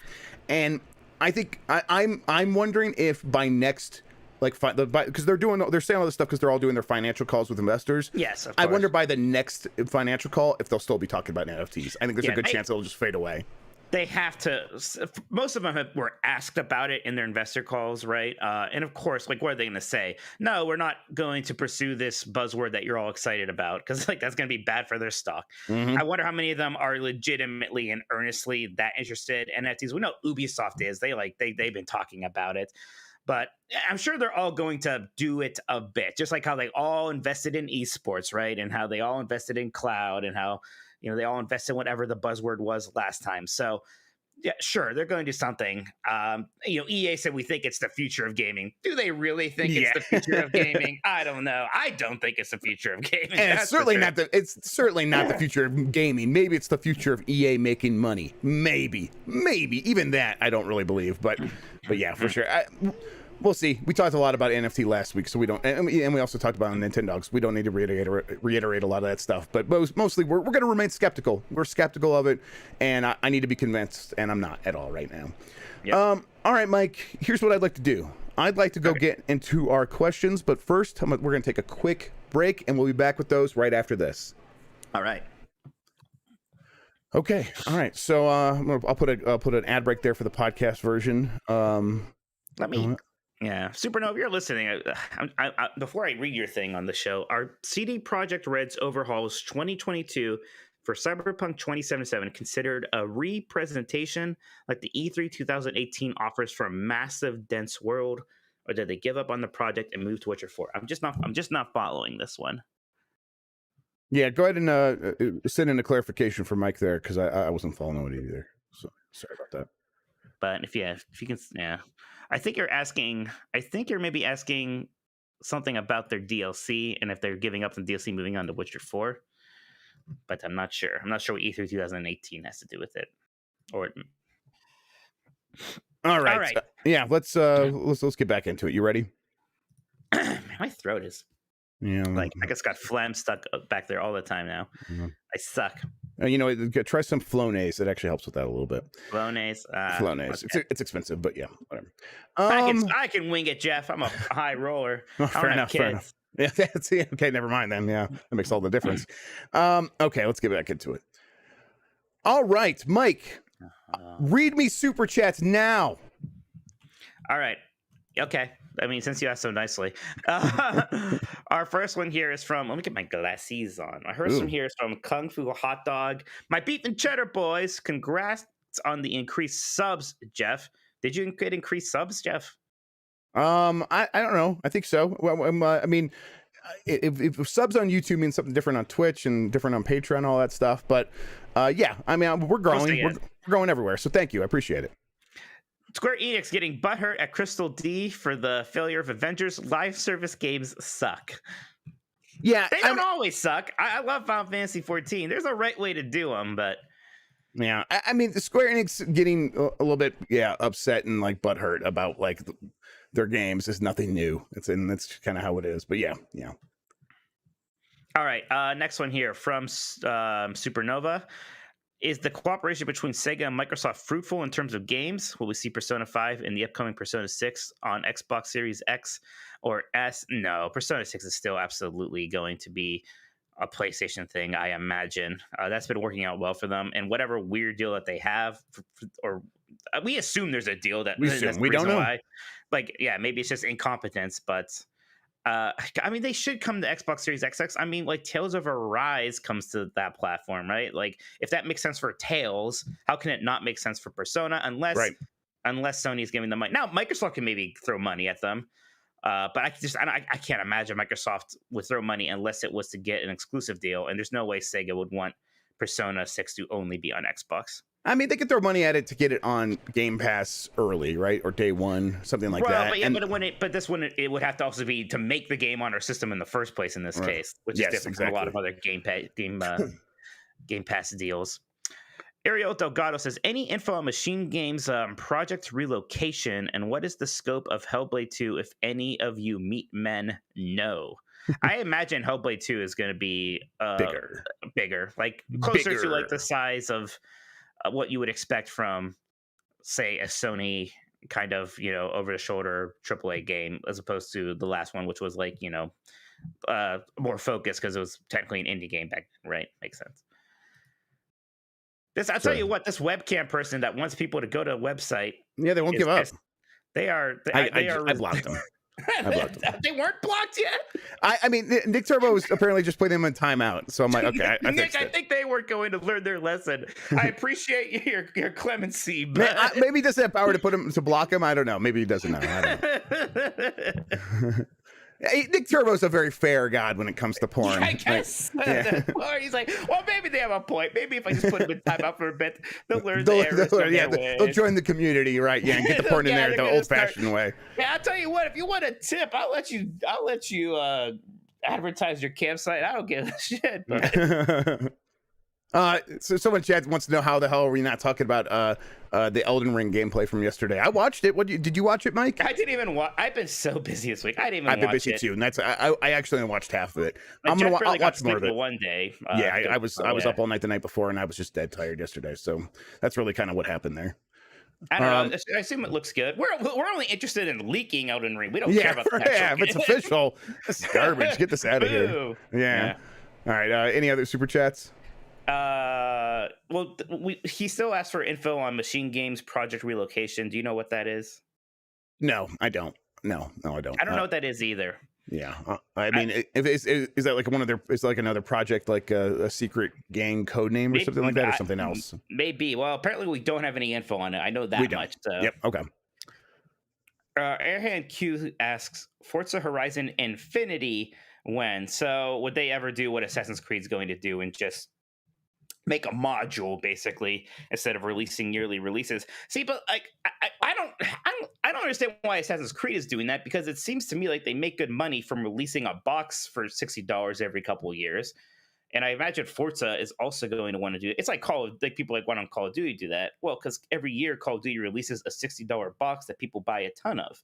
Yep. So I'm sure they'll look at what Assassin's Creed. If Assassin's Creed Infinity is somehow this giant success, and everyone's like, this is the model for these kind of big franchises that have like regular releases, maybe. But I don't think Forza is going to be doing that anytime soon. I think me neither. Making sequels. Yep. Sean Campbell says, Jeffrey Rub-a-Dub Grubb, he got the meats in the tub, and Mike Minotti too hottie with the naughty body. That was good. Will we get a Fallout spinoff or have to wait another 10 years? We talked about this before, right? Yeah, we're like, they got to do something. Yeah, something's got to come out before, like, literally Bethesda, like that team, like finishes the space game. What's that called? Starfield and Elder Scrolls 6. Starfield, Elder Scrolls. Like, imagine Elder Scrolls 6 even coming out. I can't. Yeah, right. Let alone that team making a Fallout after that. No, I think they're going to spin up a Fallout team. They're either going to spin off a Fallout team, or they're going to get someone to work on it, or something. And I don't know if that will be Fallout 5 or if they'll do something like a New Vegas or something. But almost certainly we're going to get a Fallout happening earlier than, let's say, 10 years after Elder Scrolls 6 comes out. Mm-hmm. And maybe it's a remake of New Vegas, yeah. Adam Adkins says, any word on the Bloodborne remake, PC port, or at least a 60 FPS patch for PlayStation 5? What is Sony's deal with this game? I think I've said this before. I think they're just going to have to wait until after Elden Ring and then see what From's availability is to help with that sort of stuff, because I don't think it's the kind of thing where Sony could just like let someone else sneak in and spruce that up. I think they need help from From to make that happen. And From's very busy making Elden Ring. That's been my position on this for a while now. So, and then at that point, like, everyone's gonna have to assess and say, hey, do we want to do this? Is it worth it? Now, I think it would be worth it. I think everyone agrees that it'd be really awesome to get Bloodborne on PC, Bloodborne upgraded to PS5. But there must be a bunch of reasons that hasn't happened yet, and that stuff's not suddenly going to disappear. Like there might be some other challenges we're just not aware of. But yeah, hopefully it happens soon. Rodney Campbell says, with recent cancellations by 2K, the Halo glow up, and the Prince of Persia restart, does it seem like publishers are feeling the pressure to make higher quality games versus pushing out more content? I mean, it's just so different than it used to be back when publishers would release like a dozen games a year, and it didn't matter if 4 of them were kind of flops because something else would break out. I mean, the extreme example now is Activision Blizzard, who again, their only big console game next year is, from what I can tell, is probably just going to be Call of Duty Modern Warfare 2. It's like, well, they can't afford to not have that thing hit. But yeah, it's also just that the percentage of people now that are like online and are aware of the discourse and stuff like that, and who see these shows, it's just so much higher now. So when Halo didn't look good, it wasn't just like, well, the nerds are complaining, but everyone else is going to buy it. Like, no, everyone knows. Like you know, like you have people in my family talking about it, all my friends talking about it. It's something that everybody knows about. So, yeah, I think people are just very nervous. Like Cyberpunk, that's set back, CD Projekt Red quite a bit. They had these big plans about how much they were expanding, and they were on cloud 9, and now like they kind of have to regroup a bit, and nobody. Yeah, they're back on their heels, trying to make this whole thing make sense again. Because you're right, they were on top of the world, and now like they look like fuck ups, and that's like a permanent sort of that's a thing that's going to be tied to them forever now. They are always they're always going to be thank you, they're always going to be associated with this moment where they screwed up really bad, and even when they fix it, people are always going to be like, well, remember Cyberpunk. So avoiding that is very important. I mean, people do that with Microsoft still. They say remember Xbox One and that launch and stuff like that. So and they're like, maybe they're doing good stuff now, but this is a big corporation. Remember that time they tried to do always online DRM and all that stuff. So yeah, it's important to avoid that stuff. So people are very aware of this, the people who are in charge of companies, and they're going to try to avoid it. Ariel Delgado sent in a correction about the machine games thing. He meant Project Relic. He blames autocorrect for that. Do we know what Project Relic is for machine games? I mean, no, but I mean, doesn't that just sound like the Indiana Jones game? I don't know. Maybe I'm wrong, but now I have to look. Man, I tell you what, he got the correction. I was like, all right, now I know Project Relic. Yeah, I don't know. I mean, it's Project Relic is an upcoming PC, PlayStation 4, PlayStation from Project, but this is from Project Cloud Games. This isn't even from. It's probably not the same Project Relic thing. So, yeah, I mean, what does Indiana Jones go after relics? I mean, I could be wrong. Sorry, Uriel. No, this has to be Project. This has to be what he's talking about. This Project Relic, this game that's supposed to come out next year. I think maybe he's mistaken about Machine Games' involvement in it. This is a Souls-like game from somebody called Project Cloud Games, who I don't know what else they did. I don't know. I'll tell you what. Clearly, we don't know very much about it. So yeah. I mean, I am sorry, but yeah, let's have some clarification there. Okay, so Supernova was asking about CD Projekt Red's kind of plan. I think I understand this one now, but if you want to I understand it now too. Okay, he wants to how they want to. So there's the plans to make the patch and the next gen versions for Cyberpunk, and he wonders if that game's really going to like come out and look like what people thought it was going to be back in E3 2018, right? Or are they kind of just giving up a little bit on it and moving on to Witcher 4? I mean, they still have to have a decent showing with this next gen version and like these final patches here. They have to save some face with it. But it is ultimately true though that if Witcher 4 comes out and is amazing and everybody loves it, a lot will be forgiven, right? Mm-hmm. Yes, definitely. And I think they will try to re-reveal Cyberpunk with the next gen versions. I don't think they're going to try to do it. Let's be like, and now it's just like we promised originally. I think they're going to try to move forward and not look back. They're going to say, hey, we are working on this stuff that we care about, not say, oh, hey, we finally delivered on these weird promises we made in the first place. Don't remind people of that stuff, because that stuff is clearly it's a tender spot where it seems like this company may have been lying, kind of at worst and misleading at best. And I think you don't want to remind people that that's the case. You need to just say, hey, here's what we can promise now going forward, and we are going to make big promises, but these are the ones that we can really deliver on, and just forget about the past, sort of, and just let Cyberpunk be its own thing now, not whatever it was in 2018. Jalen's is I don't know. Jalen's saying something that doesn't make any sense to me. He thinks that you leaked something. I don't think you leaked anything. So I think you can read it because I don't think I did either. Yeah. Because I didn't say anything about this on this show. All right. Well, Jalen says, Jeff, with you leaking 1 versus 100 sequelins, do you think they'll come after you? Well, install some home security. Ballin can't save you. I don't know what he's talking about. No, Mike. No, I haven't said anything about 1 versus 100 on this show at all. So yeah, I don't know what he's talking about. I mean, I tweeted about the other day saying that I would love to see. You know what it was? Mr. Matty Plays that was talking on his podcast. He said he didn't even know what it was because Mr. Matty Plays is a very young man, and I was like, hey, people should go tell him about this. And I think people took that as me saying, hinting about it, and so that's nothing there. Jason McLovin says, since the best Metroid games always have troubled developments, should I be super duper excited for Prime? Yes. 4? Yes. I think so. Yes, definitely. God, that's such a good point. Yeah. Like Metroid Dread takes 15 years. They announced it or whatever, or like it got rumored whatever in early 2000s. Finally comes down and it's great. Yeah, this is a good point. Jeff, I asked this on Twitter. I want to ask you, what's going to come out first, Metroid Prime 4 or Diablo 4? Ooh. That's a really good one. I still think Diablo 4 somehow, but I don't know. I mean, they both might be 2020. I'll tell you what. Yeah.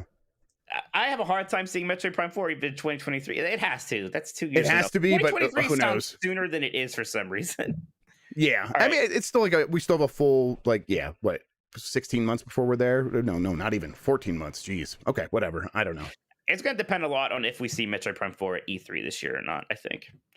Kung Fu Hot Dog says, Jeff, Mike, speaking of E3, do you think E3 2022 will go back to normal? If you're both invited to attend, will you go and will you make some vlogs while you're there? I don't think we'll make video logs. I think we'll podcast them. They're called vlogs. God, you're 100 years old. Vlogs. It's vlog. Are you going to make the vlog? Oh my God. Embarrass me in front of all my friends. It's better than bad. It's good. Everybody and then he goes right to our Red and Stimpy reference. Yeah, that's the show how hip I am. Red and Stimpy. That's like a cartoon for like the bad kids. Ooh. Yeah, how many vlogs are we going to? We're not going to make vlogs. You think E3 2022 is going to like happen in the old convention center and all that stuff? Yes. At this point, I think yes, probably. I mean, who knows if there's like a gamma thing that happens, a gamma strain, then maybe not. But right now, Delta seems relatively under control. Like it is something that if people know how to do events, like you watch sporting events, there's 10,000 people in a stadium. Most of them were not wearing masks, and then afterwards, you don't hear anything about that was a super spreader event or anything like that. So they're figuring out these ways of doing things, and I think if you have to show your Vax card to even be to get your badge, so Aaron Rodgers can't go, but yeah, is Aaron Rodgers not vaccinated? Yeah. You're making fun of me. You're not even up with what's going on. I guess Rodgers. Not. See, you're the boomer. Actually, boomers all know because they only watch ESPN. You're just some weird, isolated freak. All right, Mr. Vlog, fine. But yeah, I mean, I would go. We have fun at E3. It's busy, but we enjoy E3. We'll go. Yeah. Right. Plus, not that not that Jason was ever like a slave driver, and he wasn't, but part of me is just how are we going to do it with free reign? Yeah, we're in charge now. Yeah, good point. Yeah, that would be fun. Right. Plus, maybe Rachel will get to go. We have a new crew. I like E3. What I will not go to if they do it is GDC, and again, no one can make me go. GDC's at this year. I'm not going. Oh man, that's funny. I'll try to find a way to make you go. Apparently, Aaron Rodgers compared himself to Martin Luther King today, so that's good. Probably Aaron Rodgers? All right, fine. Okay, all right. All right, now so Aaron Rodgers got COVID. Everyone's like, I thought he said he was vaccinated. Apparently, he said that he got treatment or something, and he was doing a bunch of stupid stuff because he doesn't want to take the vaccine. And I think oh my God. I think today he doubled down on it. I thought he was oh, man, okay, fine. Was cool. You thought he was cool, huh? I'm a Lions fan. I'm a Lions Jeopardy. I'm a Lions fan. No, not because he hosted Jeopardy. Because he's just like he makes Green Bay fans upset, and I think he's I think they're like, oh, get that weird California atheist out of here. And I'm like, he upsets them. That's fun. It's just, now he just sounds like a douchebag. I'm like, okay, then he's just a typical Green Bay quarterback. Fine, whatever. He he snarks back at the woke mob who would criticize his vaccination opinions. Oh my God. All right. Aaron Rodgers can eat shit. Yeah, well, I went to ESPN to look it up, and now the lead story there is actually about how Baker Mayfield and Odom Beckham Jr. aren't working together well on the field. So now I'm sad about my Browns again. Yeah, OBJ is probably going to get traded. I heard that.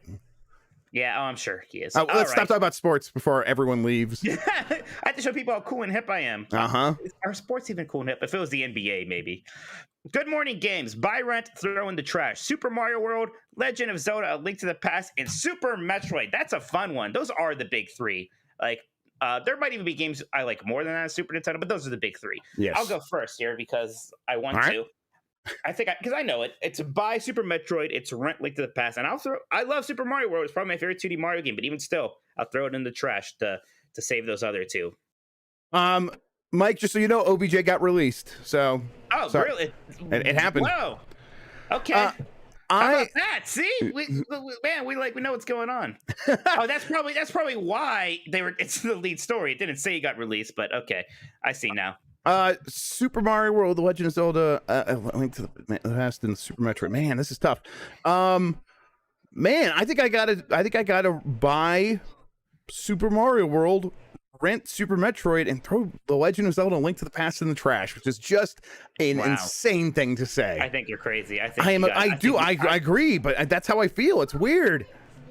I mean, you're not. I get it. For me, going 96 on Super Mario World is just the best. I could do that once a month for the rest of my life and be happy. So, but I mean, it's not like I could play all three of these games once a month for the rest of my life and be happy. These are some of the best games ever made. This is a tough one, so I don't. I liked it though. It was fun. Yes, yeah, good one. I am embarrassed I didn't know OBJ got released this morning as a Browns fan. Look, I've been busy. I told you guys. All right, recording all his vlogs. Yeah, I'm busy making vlogs. David Redicop says, with Nintendo's announcement today regarding a $900 million investment in development, what games do you want to see the money go toward? Yeah, we didn't talk about this, but basically they said with all this Switch money, they're investing in game development. They're also going to invest more in movies, which we'll see how the Mario movie does. But they even said they have a good feeling about it. Is what they said. They have a good feeling about it, and they said they're going to do it one at a time. Something they're going to spin up this whole thing. Yeah, I wonder what that money's going. I hope it goes to maybe some better online infrastructure. That would be nice, right? But I'll tell you, somehow I still feel like we're not going to get an F-Zero still. I bet they're going to buy. They're going to buy Media Molecule, not Media Molecule, Mercury Steam.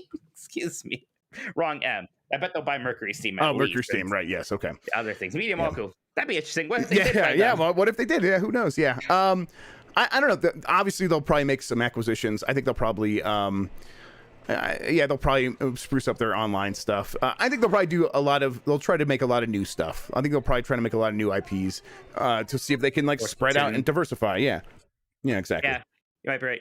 It's obviously all going towards NFTs and metaverse. Oh yeah, that's the future, baby. That's it. Man, all right. I'm glad Nintendo didn't say NFTs, but I won't be surprised if before this is all over, they do get into NFTs. It's just being Nintendo. Yeah. All right. Anything else, Mike? That's it for the super chats for now. If you guys want to send any more, you can send those in. We'll get some before the end of the show. I promise you. All right, we're going to get through these questions fast because we're going to go long otherwise. All right, from Slippery Fishes, who is a regular in the Discord. Love to see a question coming in from Slippery Fishes. Says, how likely are we to see Metroid Prime Remaster and 4 both released in 2022? Will Nintendo capitalize on Dread's success and port Samus Returns? That last question's pretty good. They could do that with Samus Returns, right? But I don't think they would. I don't think they would. Samus Returns only ever got a kind of mildish reception for Metroid, anyways. I think we'll get Metroid Prime Remaster next year or whatever they're doing there. I don't think we get Metroid Prime 4 next year though. Maybe, but that would be a bit of a surprise. I mean, I get if not, what's the big fall game for them next year? Otherwise, this time, The Legend of Zelda: Breath of the Wild 2. That's right. That's right. They already have that. It's a pretty big game, Mike. Yeah, pretty big. Yeah, they're fine. Well, give me a break. It's been a week. I already told you, Jeff. At least I'm not... Listen, I'm just kidding. I feel like here's the thing. I forget. Want me to talk about your week? Because I'll do it. You gave me. Yeah, okay. Never mind. You're right. My bad. I'm shutting up. I agree with everything Mike said there, and then also it would be better if Mercury Steam worked on a new game instead of Samus Returns port. But yeah, I would rather they just make the Metroid Dread like sequel. Me too.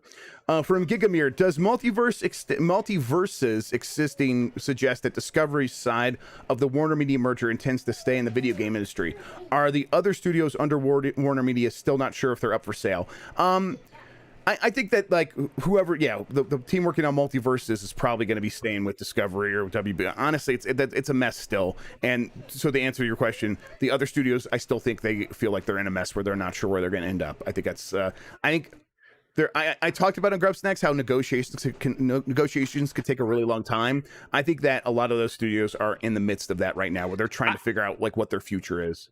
I think it's interesting that there isn't a Mortal Kombat character in that multiverses roster yet. I know. I think it's notable. Yeah, right. I think like they don't want to have to do it. Yeah. I think you're right. It's worth pointing out that that's not the case. And NetherRealm is definitely not making that game. Mm-hmm. From Nick Turbo, now that Eidos Montreal are done with Guardians of the Galaxy, what do you think they will do next? Maybe Deus Ex 3? I think they might do Guardians of the Galaxy 2 next. They're going to wait a little. I bet they're already like working on it a little bit, but they're waiting to get some sales numbers before they go full steam ahead. And right, if this game does get to like 3 to like 5 million, if it gets in that range that we were talking about earlier, that really primes it for a Guardians of the Galaxy 2 to be like a big hit with a massive marketing campaign, get a co-marketing deal with Microsoft or Sony and stuff, and really have a blowout where it's like, okay, we established the first one, now all that tech's in place, let's really go all ham out for this next one. And to me, like if it gets in that range, that'll happen. But if not that, they're not doing Deus Ex. I think Deus Ex is done for a bit. That last game had a very mild reception. I do think they're going to keep that on pause for the foreseeable future. Yeah, and if it comes back, it'll be another reboot. It's not going to be like with that guy again, with Jenkins. That sounds right, Jenkinson, something like that. Yeah, Adam Jenkins, I think. Zach, we've heard rumors countless times of a prominent Japanese developer making Silent Hill. Is there any chance this is actually being developed by Tango Gameworks? I don't think so, because no, I don't think it's Tango Gameworks. Tango Gameworks right now is working on Ghost Tokyo Protocol, whatever it's called. I don't think that's the case. From Fresh, can you please explain this Microsoft Sega deal to a dummy like me who doesn't know anything about developing games? Basically, this is just a cloud platform deal where Sega says, hey, we want to make a game that can like exist in the cloud and have and really reach people all around the world, and then we also want to be able to make games in the cloud. And Microsoft says, hey, we have all the tools to do that, and we will support you in that, and we'll kind of be your backbone for all your creative endeavors.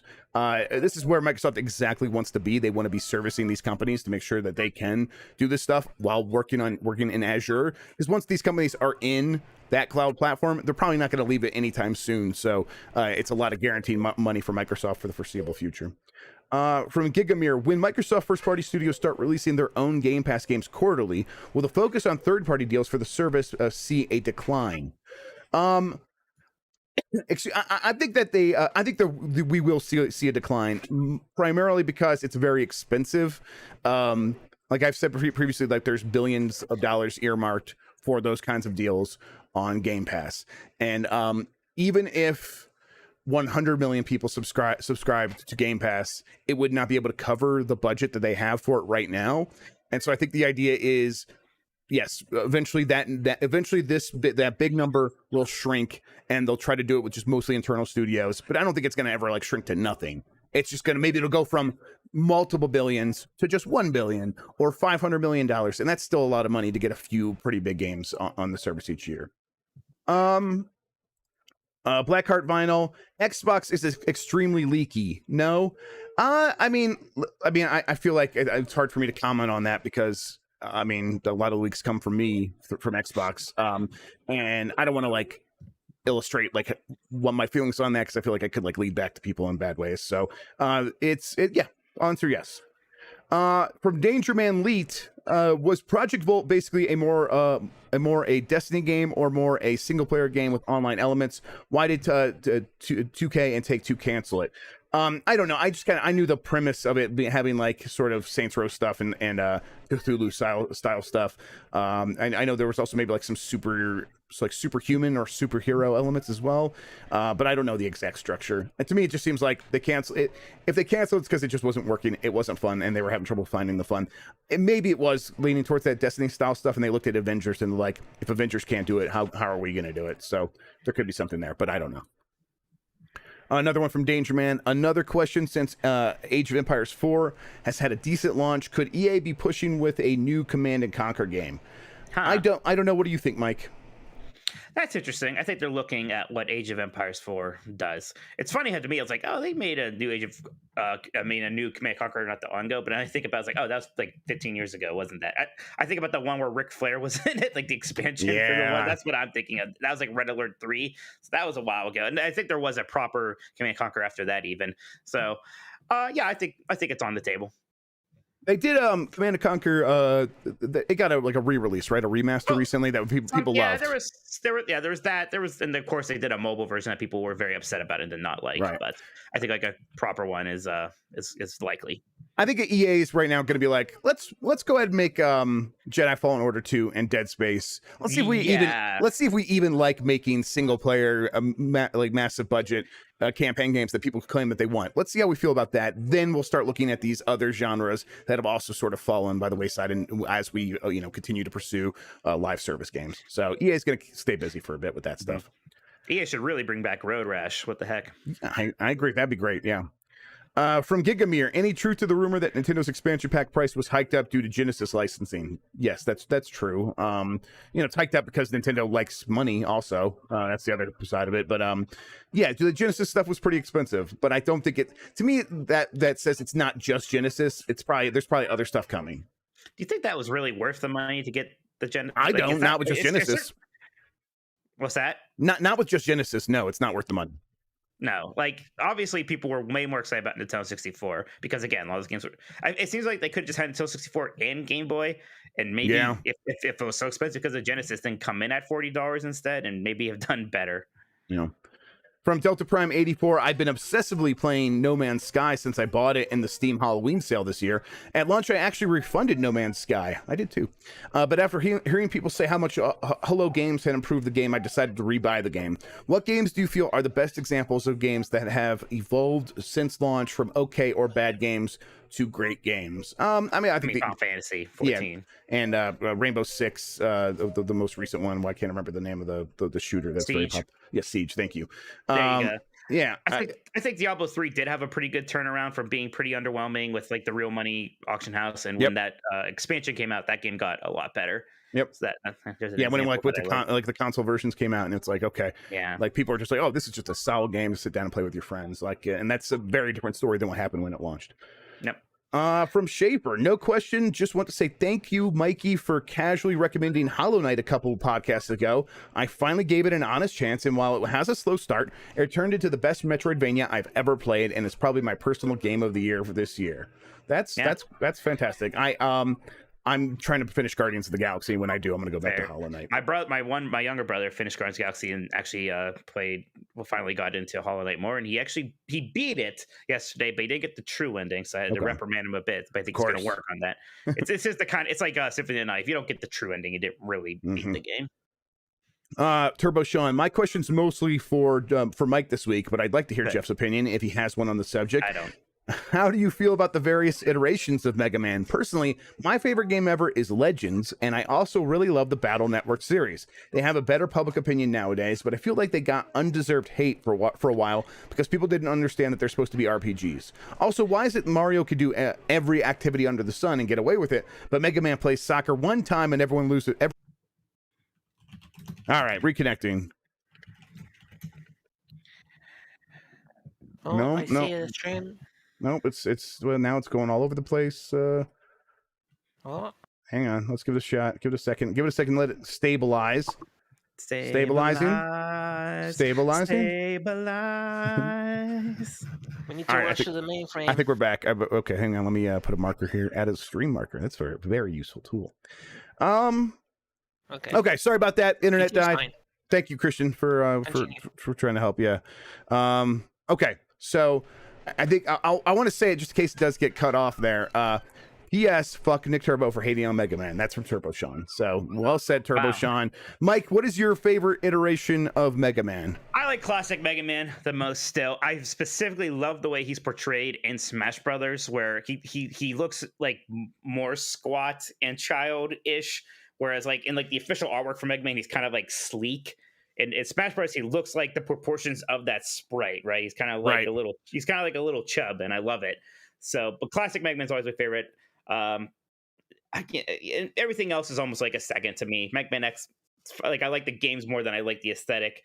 Legends, I actually do like. I love the messy hair Mega Man from Legends, and I love the PlayStation 1 style, like blocky, low polygon look of Mega Man Legends. I'm not a super fan of those games. They actually are something I need to go back and finally play again. Battle Network, I played the first two and I did like them. I think that those games got a bit of a hard rap because, like, there are, of course, they make a lot of Mega Man games. Those came out very fast, and it is a bit different to release like a new 30-hour RPG every year compared to a new like 2-hour-long 2D platformer every couple of years, right?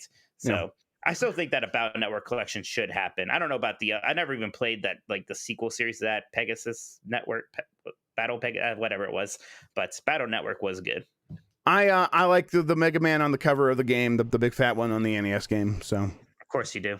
Yeah, I knew that would irritate you because you're like, oh, it's not even a funny joke anymore because they like totally embraced it. Yeah, we're all over it. Yeah. It's like Big Chungus, right? Now that Warner Brothers embraced it. All right. Well, now it's not funny. Yes, exactly. So yeah, I knew it would irritate you. Now I feel very good about it. All right, another one from Turbo Sean.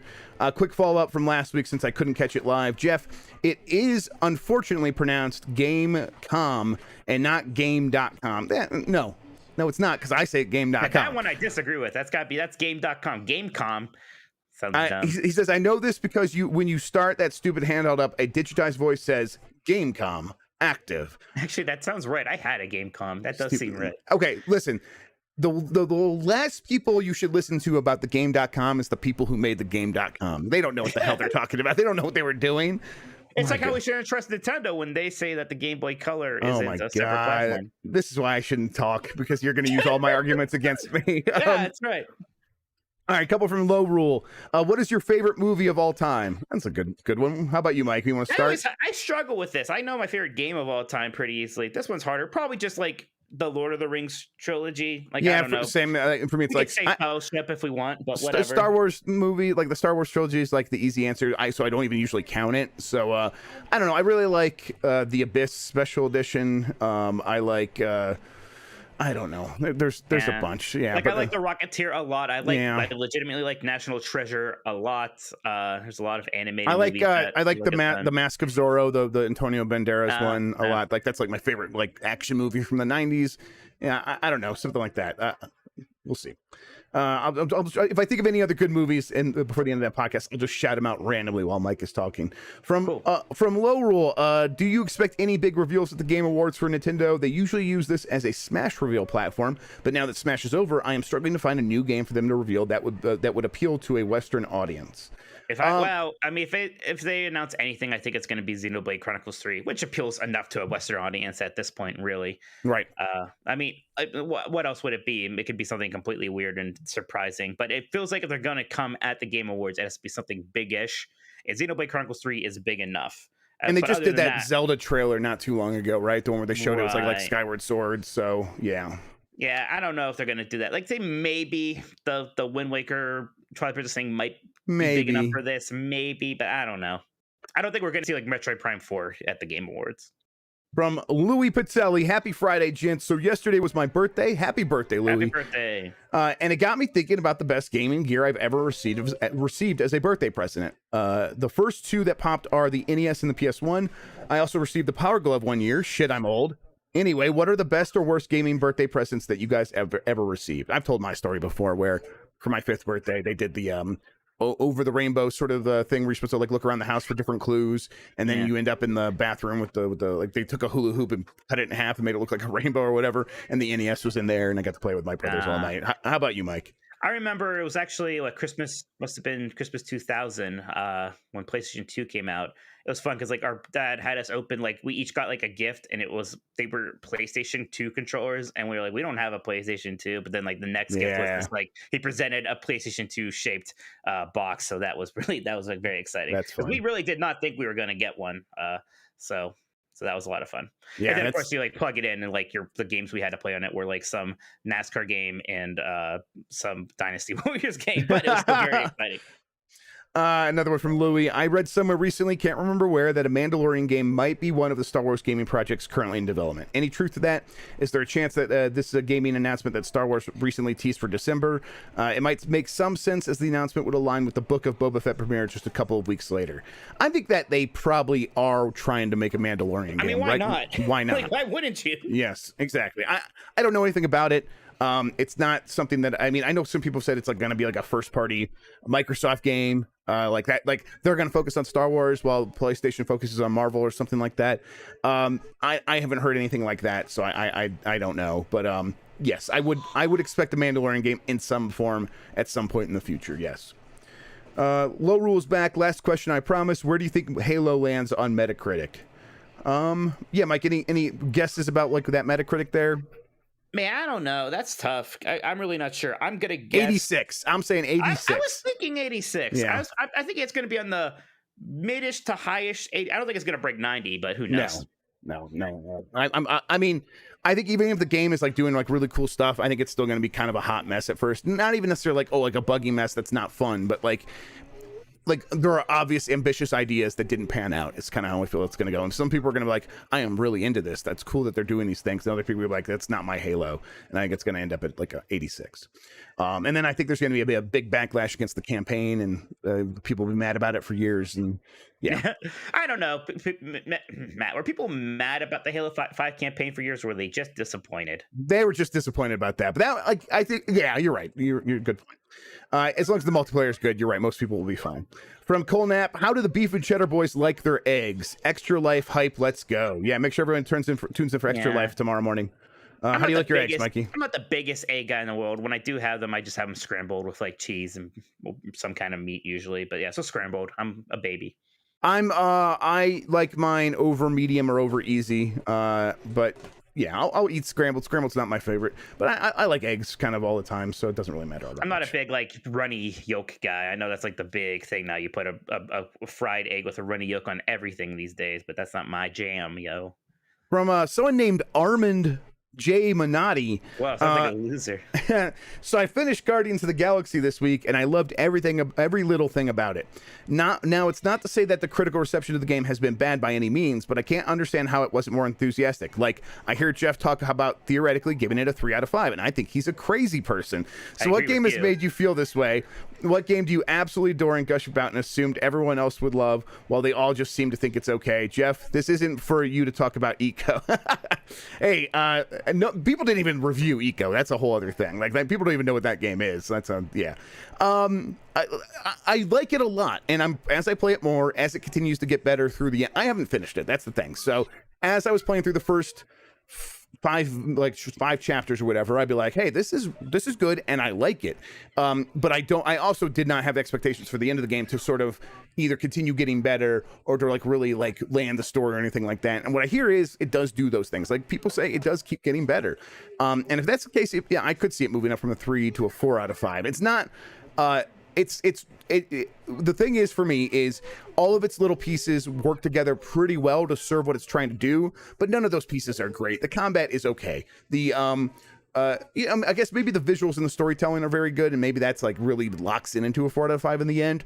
But like the systems and the upgrading the characters and stuff like that, and using the characters to solve the puzzle is pretty obvious and rote. And I mean, it's no complaints, not really. It's working. It's just none of those parts are like greater than everything else, and like right, like this makes it the best game of all time. This isn't what he really asked you. He didn't ever ask you to defend your position on Guardians. He just asked you if there's ever a game where you thought that you liked it. You were surprised that the critical reception was lower than it was, I guess. But he called me a crazy person, so I was going to defend myself. You are.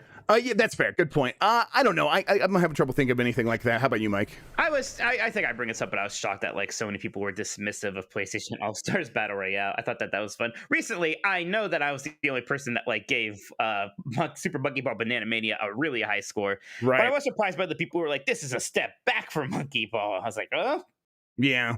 Yeah, the physics are actually slightly different than they were in the 2001 GameCube version. Like, oh, okay. I'm trying. You know what? Ratchet and Clank, right? Ratchet and Clank, where people like. I guess that was not reviews, but like other people. Yeah, that's not necessarily the reviews, but yeah, we are shocked by the meanies in our chat here. Like that game wasn't even good, actually.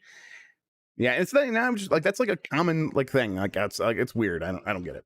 All right, from Gerbear. Last week, Guardians of the Galaxy came out as a streaming title on the Switch, but not on Stadia. Hang on, I got a kid yelling at me. Let me deal with this real quick. Dada!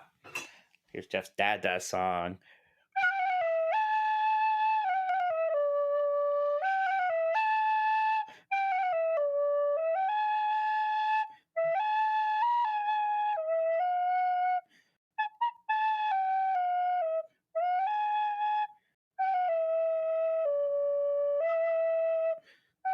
All right, I'm back. All right. Let me hit this marker thing again. There we go. All right. From Gerbear. Last week, Guardians of the Galaxy came out as a streaming title on the Switch, but not on Stadia. What's the bigger ouchie for Google? The fact that this happened, or that no one seemed to have cared enough to mention it? Probably the latter, because I didn't know. I didn't even pick up on that. But that's right. Look at the sunbeams hitting my room right now. Yeah. Wow. Yeah. You're the chosen one. Yeah, I don't even know if Google even like has enough feelings left in Stadia to feel anything, but you're right, probably the latter, that like no one even talks about it. Like the Stadia stands that existed for like a couple months there, they seem to have like all given up hope on it. So yeah. From Alex, is there anything that you two need to do to prepare for any upcoming Game of the Year discussions? Any missed games you need to go back to? I mean, absolutely. I want to play Death's Door. Inscription is one that people keep talking about. So yeah, what do you think? I play Death's Door, probably Inscription. Somebody brought that up when I was testing my stream yesterday. I was like, what's Inscription? I don't remember. So I guess I better look at that. I'm going to play Forgotten City pretty soon here, and I want to finish Tales of Arise, which I'm going to do because I've been playing it and been liking it a lot. Yeah, and there's other games I'm definitely probably going to end up missing, but I want to go back and I feel like fucking Simba over here, man. I'm like the goddamn chosen one. Everything the light touches belongs to a real fucking nerd, everybody.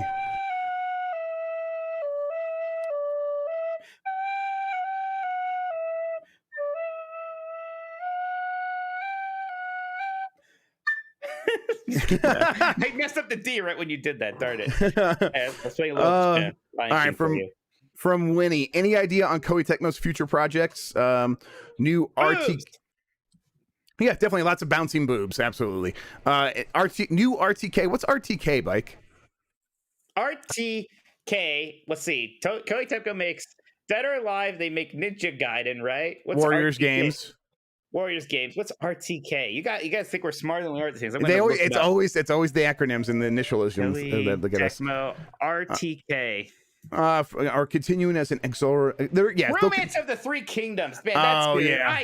That series, I'll tell you what, I know that there's like 14 of those games. I do not know what they are. I don't know anything about honestly, them. Are they just, I thought they were other Warriors games. Like, I thought they were just like... Okay, fair enough. I think it's like turn-based strategy. Oh, it is a spin-off of Dynasty Warriors. No, Dynasty Warriors is a spin-off of it. Okay. All right. Man, we need to learn our Koei Tecmo history, apparently. Right. Well, I mean, apparently Romance of the Three Kingdoms 14, came out last year. So it's coming out. Yeah, so it came out in North America this year. It's funny, like, again, a game with 14 entries. I'm looking on like Wikipedia. The Wikipedia page for Romance of the Three Kingdoms 14 is like 2 paragraphs. There's barely anything about it.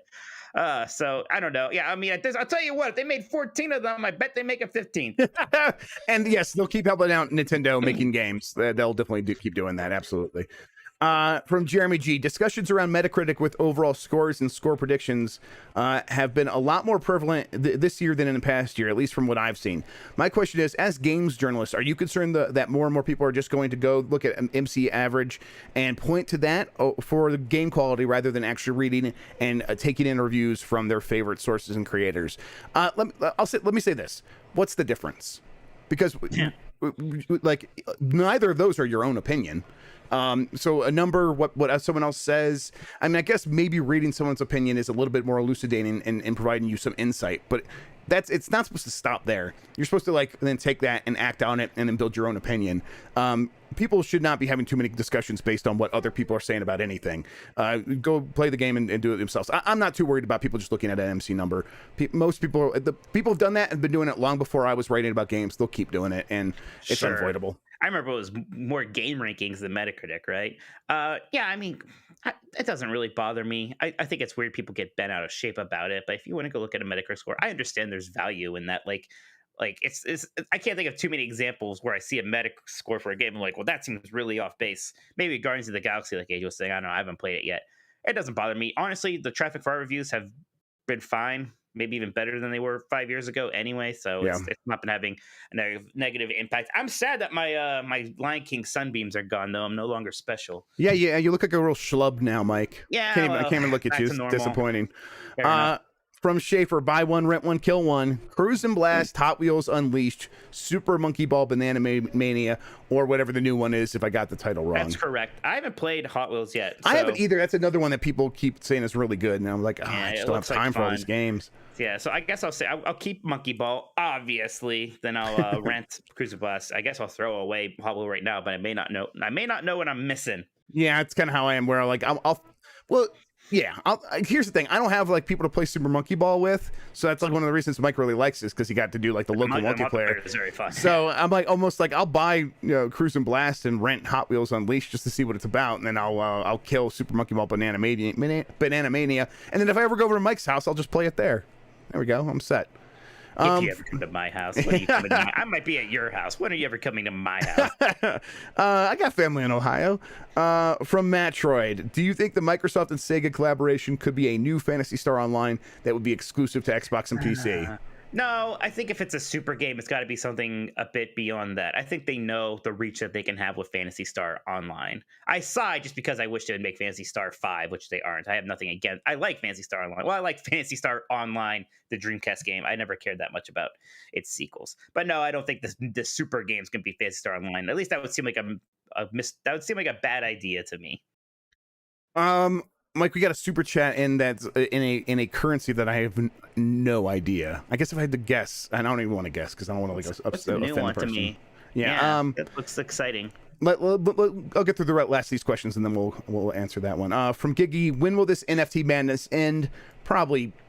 Here's the thing. It'll probably just morph into something that like we don't even use the term NFT anymore. It'll just be like one thing does it really well and we just call it that. They're already trying to call it pay to earn instead. They're already trying to get that going. That's going to take off, Mike. That's the real catchy phrase.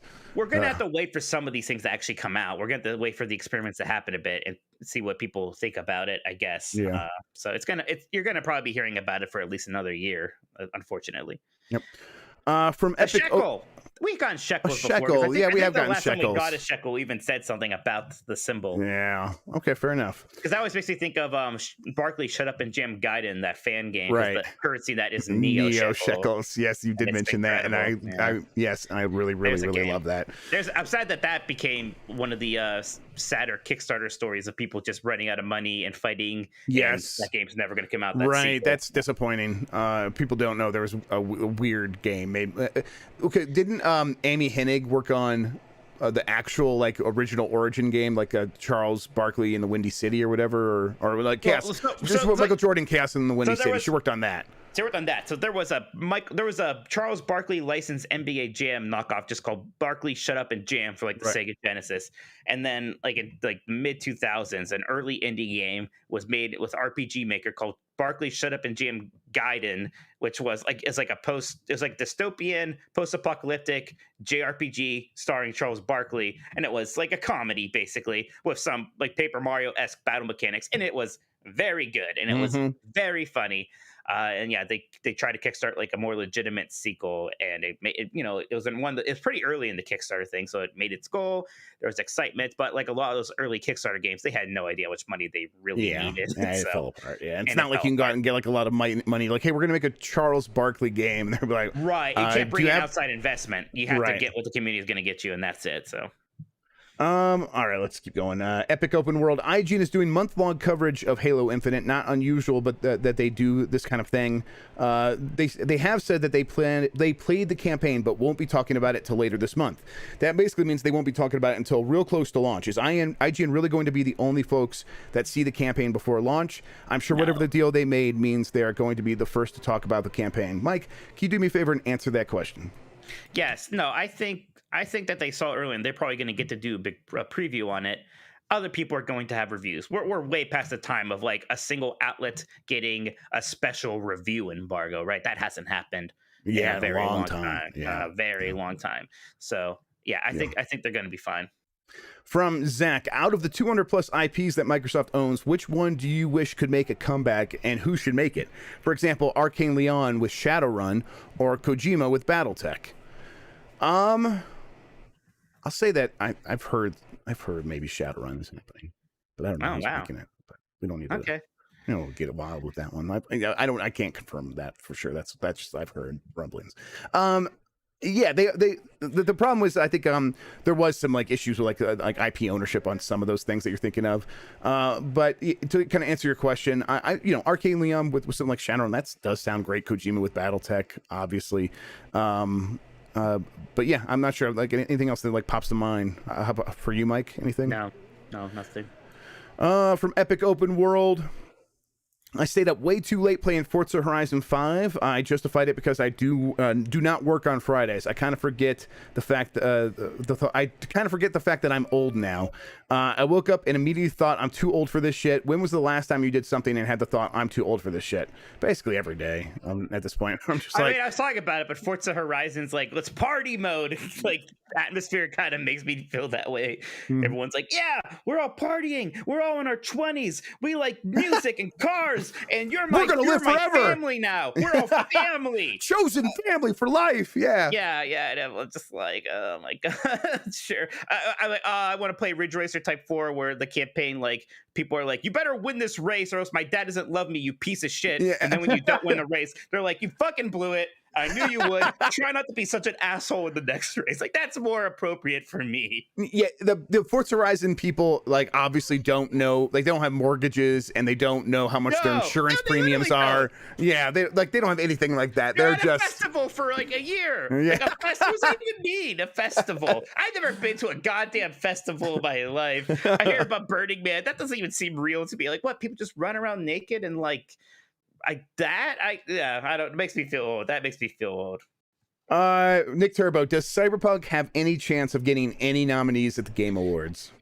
I mean, I don't know. Maybe it'll get nominated for Best RPG. There weren't a ton of RPGs. That's a good point. Maybe people were like, I guess Cyberpunk. I don't know. Yeah, I think it has a chance for any award. For Game of the Year, not a chance in hell. Like, no. Spawn Wave over on his channel, whenever he talks about the Game Awards, he always says it's going to get nominated for the Game of the Year, and you can tell he's doing it just to rile people up, but he's a sick person with a sick mind whenever he says that. Finally, from Nick Turbo, we should play Mario Kart tomorrow during the extra live stream. I think that'll be a good warm-up game. That sounds good. Yeah, I'll do that. I love Mario Kart, so I got to get the dock. Oh, the dock's right there. Oh no, I'm good. So yeah, we'll definitely do that. I'll be ready for the Switch and everything. Sounds good. Mike, any more super chats? Yeah, we got a few more here, including, you look at the news one. Tell me if you want me to read that or not. All right, King is overrated, says, with more sports games slowly coming to PC and PlayStation having to make MLB The Show multi-plat. Is MLB The Show coming to PC next year? That certainly seems like the next step. If it's on Xbox, I don't see why MLB The Show couldn't come to PC. So, especially with PlayStation already doing all these investments into PC gaming. So yeah, I never even thought about that, but that certainly would make a lot of sense to me. What do you think, Jeff? Is MLB The Show coming to PC? Yeah, I think it will eventually. Yeah, I mean, because MLB The Show has that sort of online live service component where it's like Ultimate Team. They do that in that game, right? So doing that wherever you can is in as many places you can makes a lot of sense. So it'll probably come to PC. Supernova says, does Cory Barlog directing the new sci-fi game? Are Santa Monica going to have 2 teams to develop AAA games? So I think this is rumored, right? That Santa Monica is doing a sci-fi game. I don't think I know too much about this, Jeff. What do you know about this? I don't know much as well. I think they are growing though. As Santa Monica have 2 teams develop a AAA game. I do think that they have enough capacity to, or they're trying to have enough capacity to work on multiple projects. If that's the question, I think right. that's And we know there's not going to be a God of War 3. Like, right? They said that not right away. Yeah. Right. So there'll be a new God of War eventually. But yeah, if Cory Barlog wanted to, he could transition to this thing. Yeah, I mean, he's been working on now God of War now for many years after his first stint already. So yeah, he'll work on something else. Malcrelease asks, hi guys, last time I asked about Sly 5, as in Sly Cooper, you guys said it probably isn't happening, but since then a bunch of industry insiders have claimed it's in development. Have you heard something since? Yeah, I've been hearing a little bit about this one too, Jeff. So what do you know about Sly 5? Anything? I don't know anything, but that doesn't mean nothing's happening. That just means I don't know. So it does seem like there's a lot of smoke there, and I'm choosing to believe it. That's how I'm feeling about it. Right. What do you think? I don't know. I wonder. It depends on how they feel about Ratchet and Clank, right? Because I think it's doing very well for Ratchet and Clank, but is it doing very well for what maybe the hype was suggesting? I don't know. I think if Ratchet and Clank was this giant breakout success, then absolutely we were going to see a new Sly Cooper. It's hard to tell. I got distracted because we have someone in chat who's basically he's kind of, I don't know if he's playing coy or if he just doesn't know that I'm the one who. Yeah, maybe. I'm sure they're being coy. Like, here's the quick point. Is it right for a games journalist to review a game where they don't like that genre? It doesn't seem right. Right by what? Like, right to who? Like, what does that mean? I think when we review a game, what are we trying to do? We're trying to inform our readers and give our best opinion from our perspective. Are there people out there who might not like racing games exactly as their favorite genre and might be interested in Forza Horizon 5 because they just bought an Xbox and they're like, hey, I wish I had something to play on this thing that shows off the power of the console? I bet those people exist. And they would appreciate the opinion of someone. I think it's a significant portion of the people who buy in Xboxes are people who probably don't obsess over racing games. Would like to know if they would enjoy Forza Horizon 5. Otherwise, what is the point of? We have 70 people. We're going to pick 70 people who all like Forza, racing games, right? And that's the only perspective we're going to get. I don't understand what the point of that. Unless you think the only point of reviews is to get a million similar opinions, so we can get an average of it, so we can get some weird This is not a sport. Yeah, it's not a sport. There aren't referees here saying that, and there isn't a bylaw to how this stuff works. It's like it lowers the overall score, affecting the game. Okay. To be clear, I said, for racing games are my favorite genre. It's not like I don't ever play racing games. It's not like you've never seen a car before. Right. Like I know how to play racing games. I still like racing games sometimes. Right. It's not like. It's not how I am with JRPGs or something. I'm still fairly comfortable reviewing a racing game. Right, and it affects the game. The game's not like we can't do anything about that. That's not our job. We get paid to help inform people. I can't. I'm not how I can't. I have to give my opinion, and I have to do that. I have to give a critical analysis of a game. I can't worry about inflating or deflating some average. Whatever that's like. Yes, yeah, that's someone else's problem, and then too bad. I'm sorry. Like, don't agree to a contract that says your pay is tied to anything like that. But we can't change the way we do things because those things exist. All right. Any other super chats, Mike? Yeah. Well, do you want me to read this last one? Yeah. I mean, because again, I don't know what he's talking about. All right. Jalen says, "My bad. I typed my last chat too fast." Yeah, that was the problem. I met the 1 versus 100 project. People figured out on Grubb Snacks. Microsoft is going to come after you, Jeff. Stay safe. I didn't see Jeff say anything about this. People did not figure anything out about that. That's not what happened. So I don't think I still know what you're talking about. Microsoft doesn't come after me for anything though. That's not how it works. They at the worst they might be like, hey, we're not gonna give you embargoes anymore. But Microsoft does not have a sort of vengeful spirit when it comes to this stuff. They understand they're a big corporation with a lot of leaks, and they're not going to punish me for doing my job. They haven't. People are, hey, you what's it like having a job where you spoil surprises for people? And I'm like, I mean, you seem upset, but no one actually working on the stuff actually is all that mad with me. Like they know I'm doing my job. They're going to do their job. So I'm not too worried about repercussions from this stuff. I'm just going to keep telling stuff that is, as far as I can tell, true. And as long as I stick to that stuff, I'll be fine. It's kind of my take on it. All right. So that's it for super chats. I basically already talked about Forza. Jeff, is there something, anything you played that you want to talk about? Not really. It was a very busy week for me reviewing. You know what? That Intel Core i9 thing, I'll just say real quick, that 12900K is awesome. I've started messing around with the i5 a lot more. That i5 is fantastic. It is blowing my mind. If you are trying to build a new gaming PC right now, and you want that PC to be able to do really good at other productivity tasks and like streaming games and stuff like that, for a while there, for a long time, it was always the i5. Get the i5. Then the Ryzen 5 came along and blew it away, and now Intel is just like, no, we are taking the crown back for like the most, like the gaming PC CPU that makes the most sense. And honestly, it's like they went all out. And really, it comes down to high-end gaming performance. Their single core performance is really, really, really good, but then they just found a way to get these their new performance cores and their efficiency cores. They have a hybrid design. They got this stuff to work together really well, so that no matter kind of whatever you're doing, this is a chip that's going to at least match what Ryzen is doing, and a lot of times surpass it. So I don't want to go into any of the gritty details with all the numbers or stuff like that, because I don't want Mike's eyes to glaze over, let alone the audience. But I'll just say, I'm already zoning out. Yeah, that's fine. I'm just saying these are very good CPUs, and I'm very impressed. Intel is back, and that was surprising to see. I was reading chat more so than listening to you. No, I don't blame you. I know you don't care, but yeah, like you're like, we didn't win Pluto Boy over for her explanation, but that's okay. Surprise!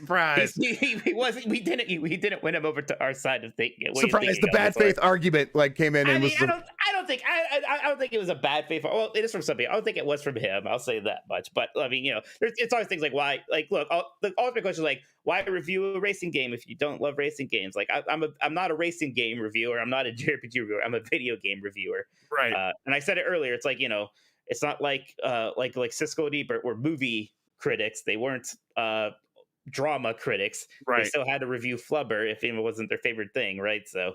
And like, again, I'm not saying Forza Horizon 5 is like Flubber, okay, but you know what I mean. I mean, you gave it a 4 out of 5, Mike. I gave it a 4 out of 5 also. So you gave it 4. I'm not even sure if he's playing coy or not, because he keeps asking. I'm not talking about talking about the people who said that they don't like racing games, and it seemed to me like I was the one who was the focal point for that. So I don't know, maybe he just didn't know that, but yeah, it's the kind of thing where. I don't know. We do this stuff, and I just don't know why people like. Yeah. If you want to read a review from someone who only reviews racing games, those people exist. Go read that review. I think Pluto Boy's fine. So yeah, cheers to you too, Pluto. I think you're fine. I think it's a question worth talking about. But that is the answer. Is you want to get multiple opinions about it. That's why the review should be. It should be like, well, here's an opinion that makes sense with me. So you can find a review that says I like Forza Horizon 4 a lot. Here's what somebody who likes Forza Horizon 4 a lot thinks about Forza Horizon 5, and that'll be really helpful to you if you're somebody who likes Forza Horizon 4 a lot. And if you're someone like me who bounced off Forza Horizon 4, isn't like, again, like a racing game is probably never going to be my game of the year, almost no matter how good it is, unless they made like Ridge Racer Type 4 2 or whatever, then that's what my perspective on it is. And that's how I think reviews are interesting. And Metacritic is good for finding those different perspectives. It's less good if you're only going to focus in on, well, I don't like this lowest score because this is ruining an average. Like, right. And I don't care. We don't care. It's not, like, you shouldn't care about that. Go seek out the reviews of the people that you agree with. And then if you want to go beyond that, find some other reviews of people you don't agree with. That's fine. But then just go play the game yourself and tell people your own opinion. And then you can just leave other people alone at that point. Because it's just not worth getting so obsessive about, the way this process, like, we're just trying to give our opinions on something, and it shouldn't be contentious, really, because it's just how we feel, and you could feel differently, and we encourage you to feel differently, especially because there's tons of games that I wish I liked that I don't, that people seem to love, and I'm like, I wish I felt that way, but I'm glad you do. So I think that's the best way to approach this stuff. But it's not like Pluto Boy's being some weird, like, and I'm sorry, I don't mean to like make it comfortable. It keeps like highlighting you here, but I don't think this isn't like a super rare opinion. I've been hearing a lot of people talk about this, and I don't know, something I wish. I mean, honestly, I feel like it's happened with Forza before, where we had someone who like didn't like racing games review the game, and I'm like, no, this is a valuable opinion, and I would like. So it's just the thing about, for me, is it's an old argument. It's not an uncommon argument, but it's just an old one that we've settled before.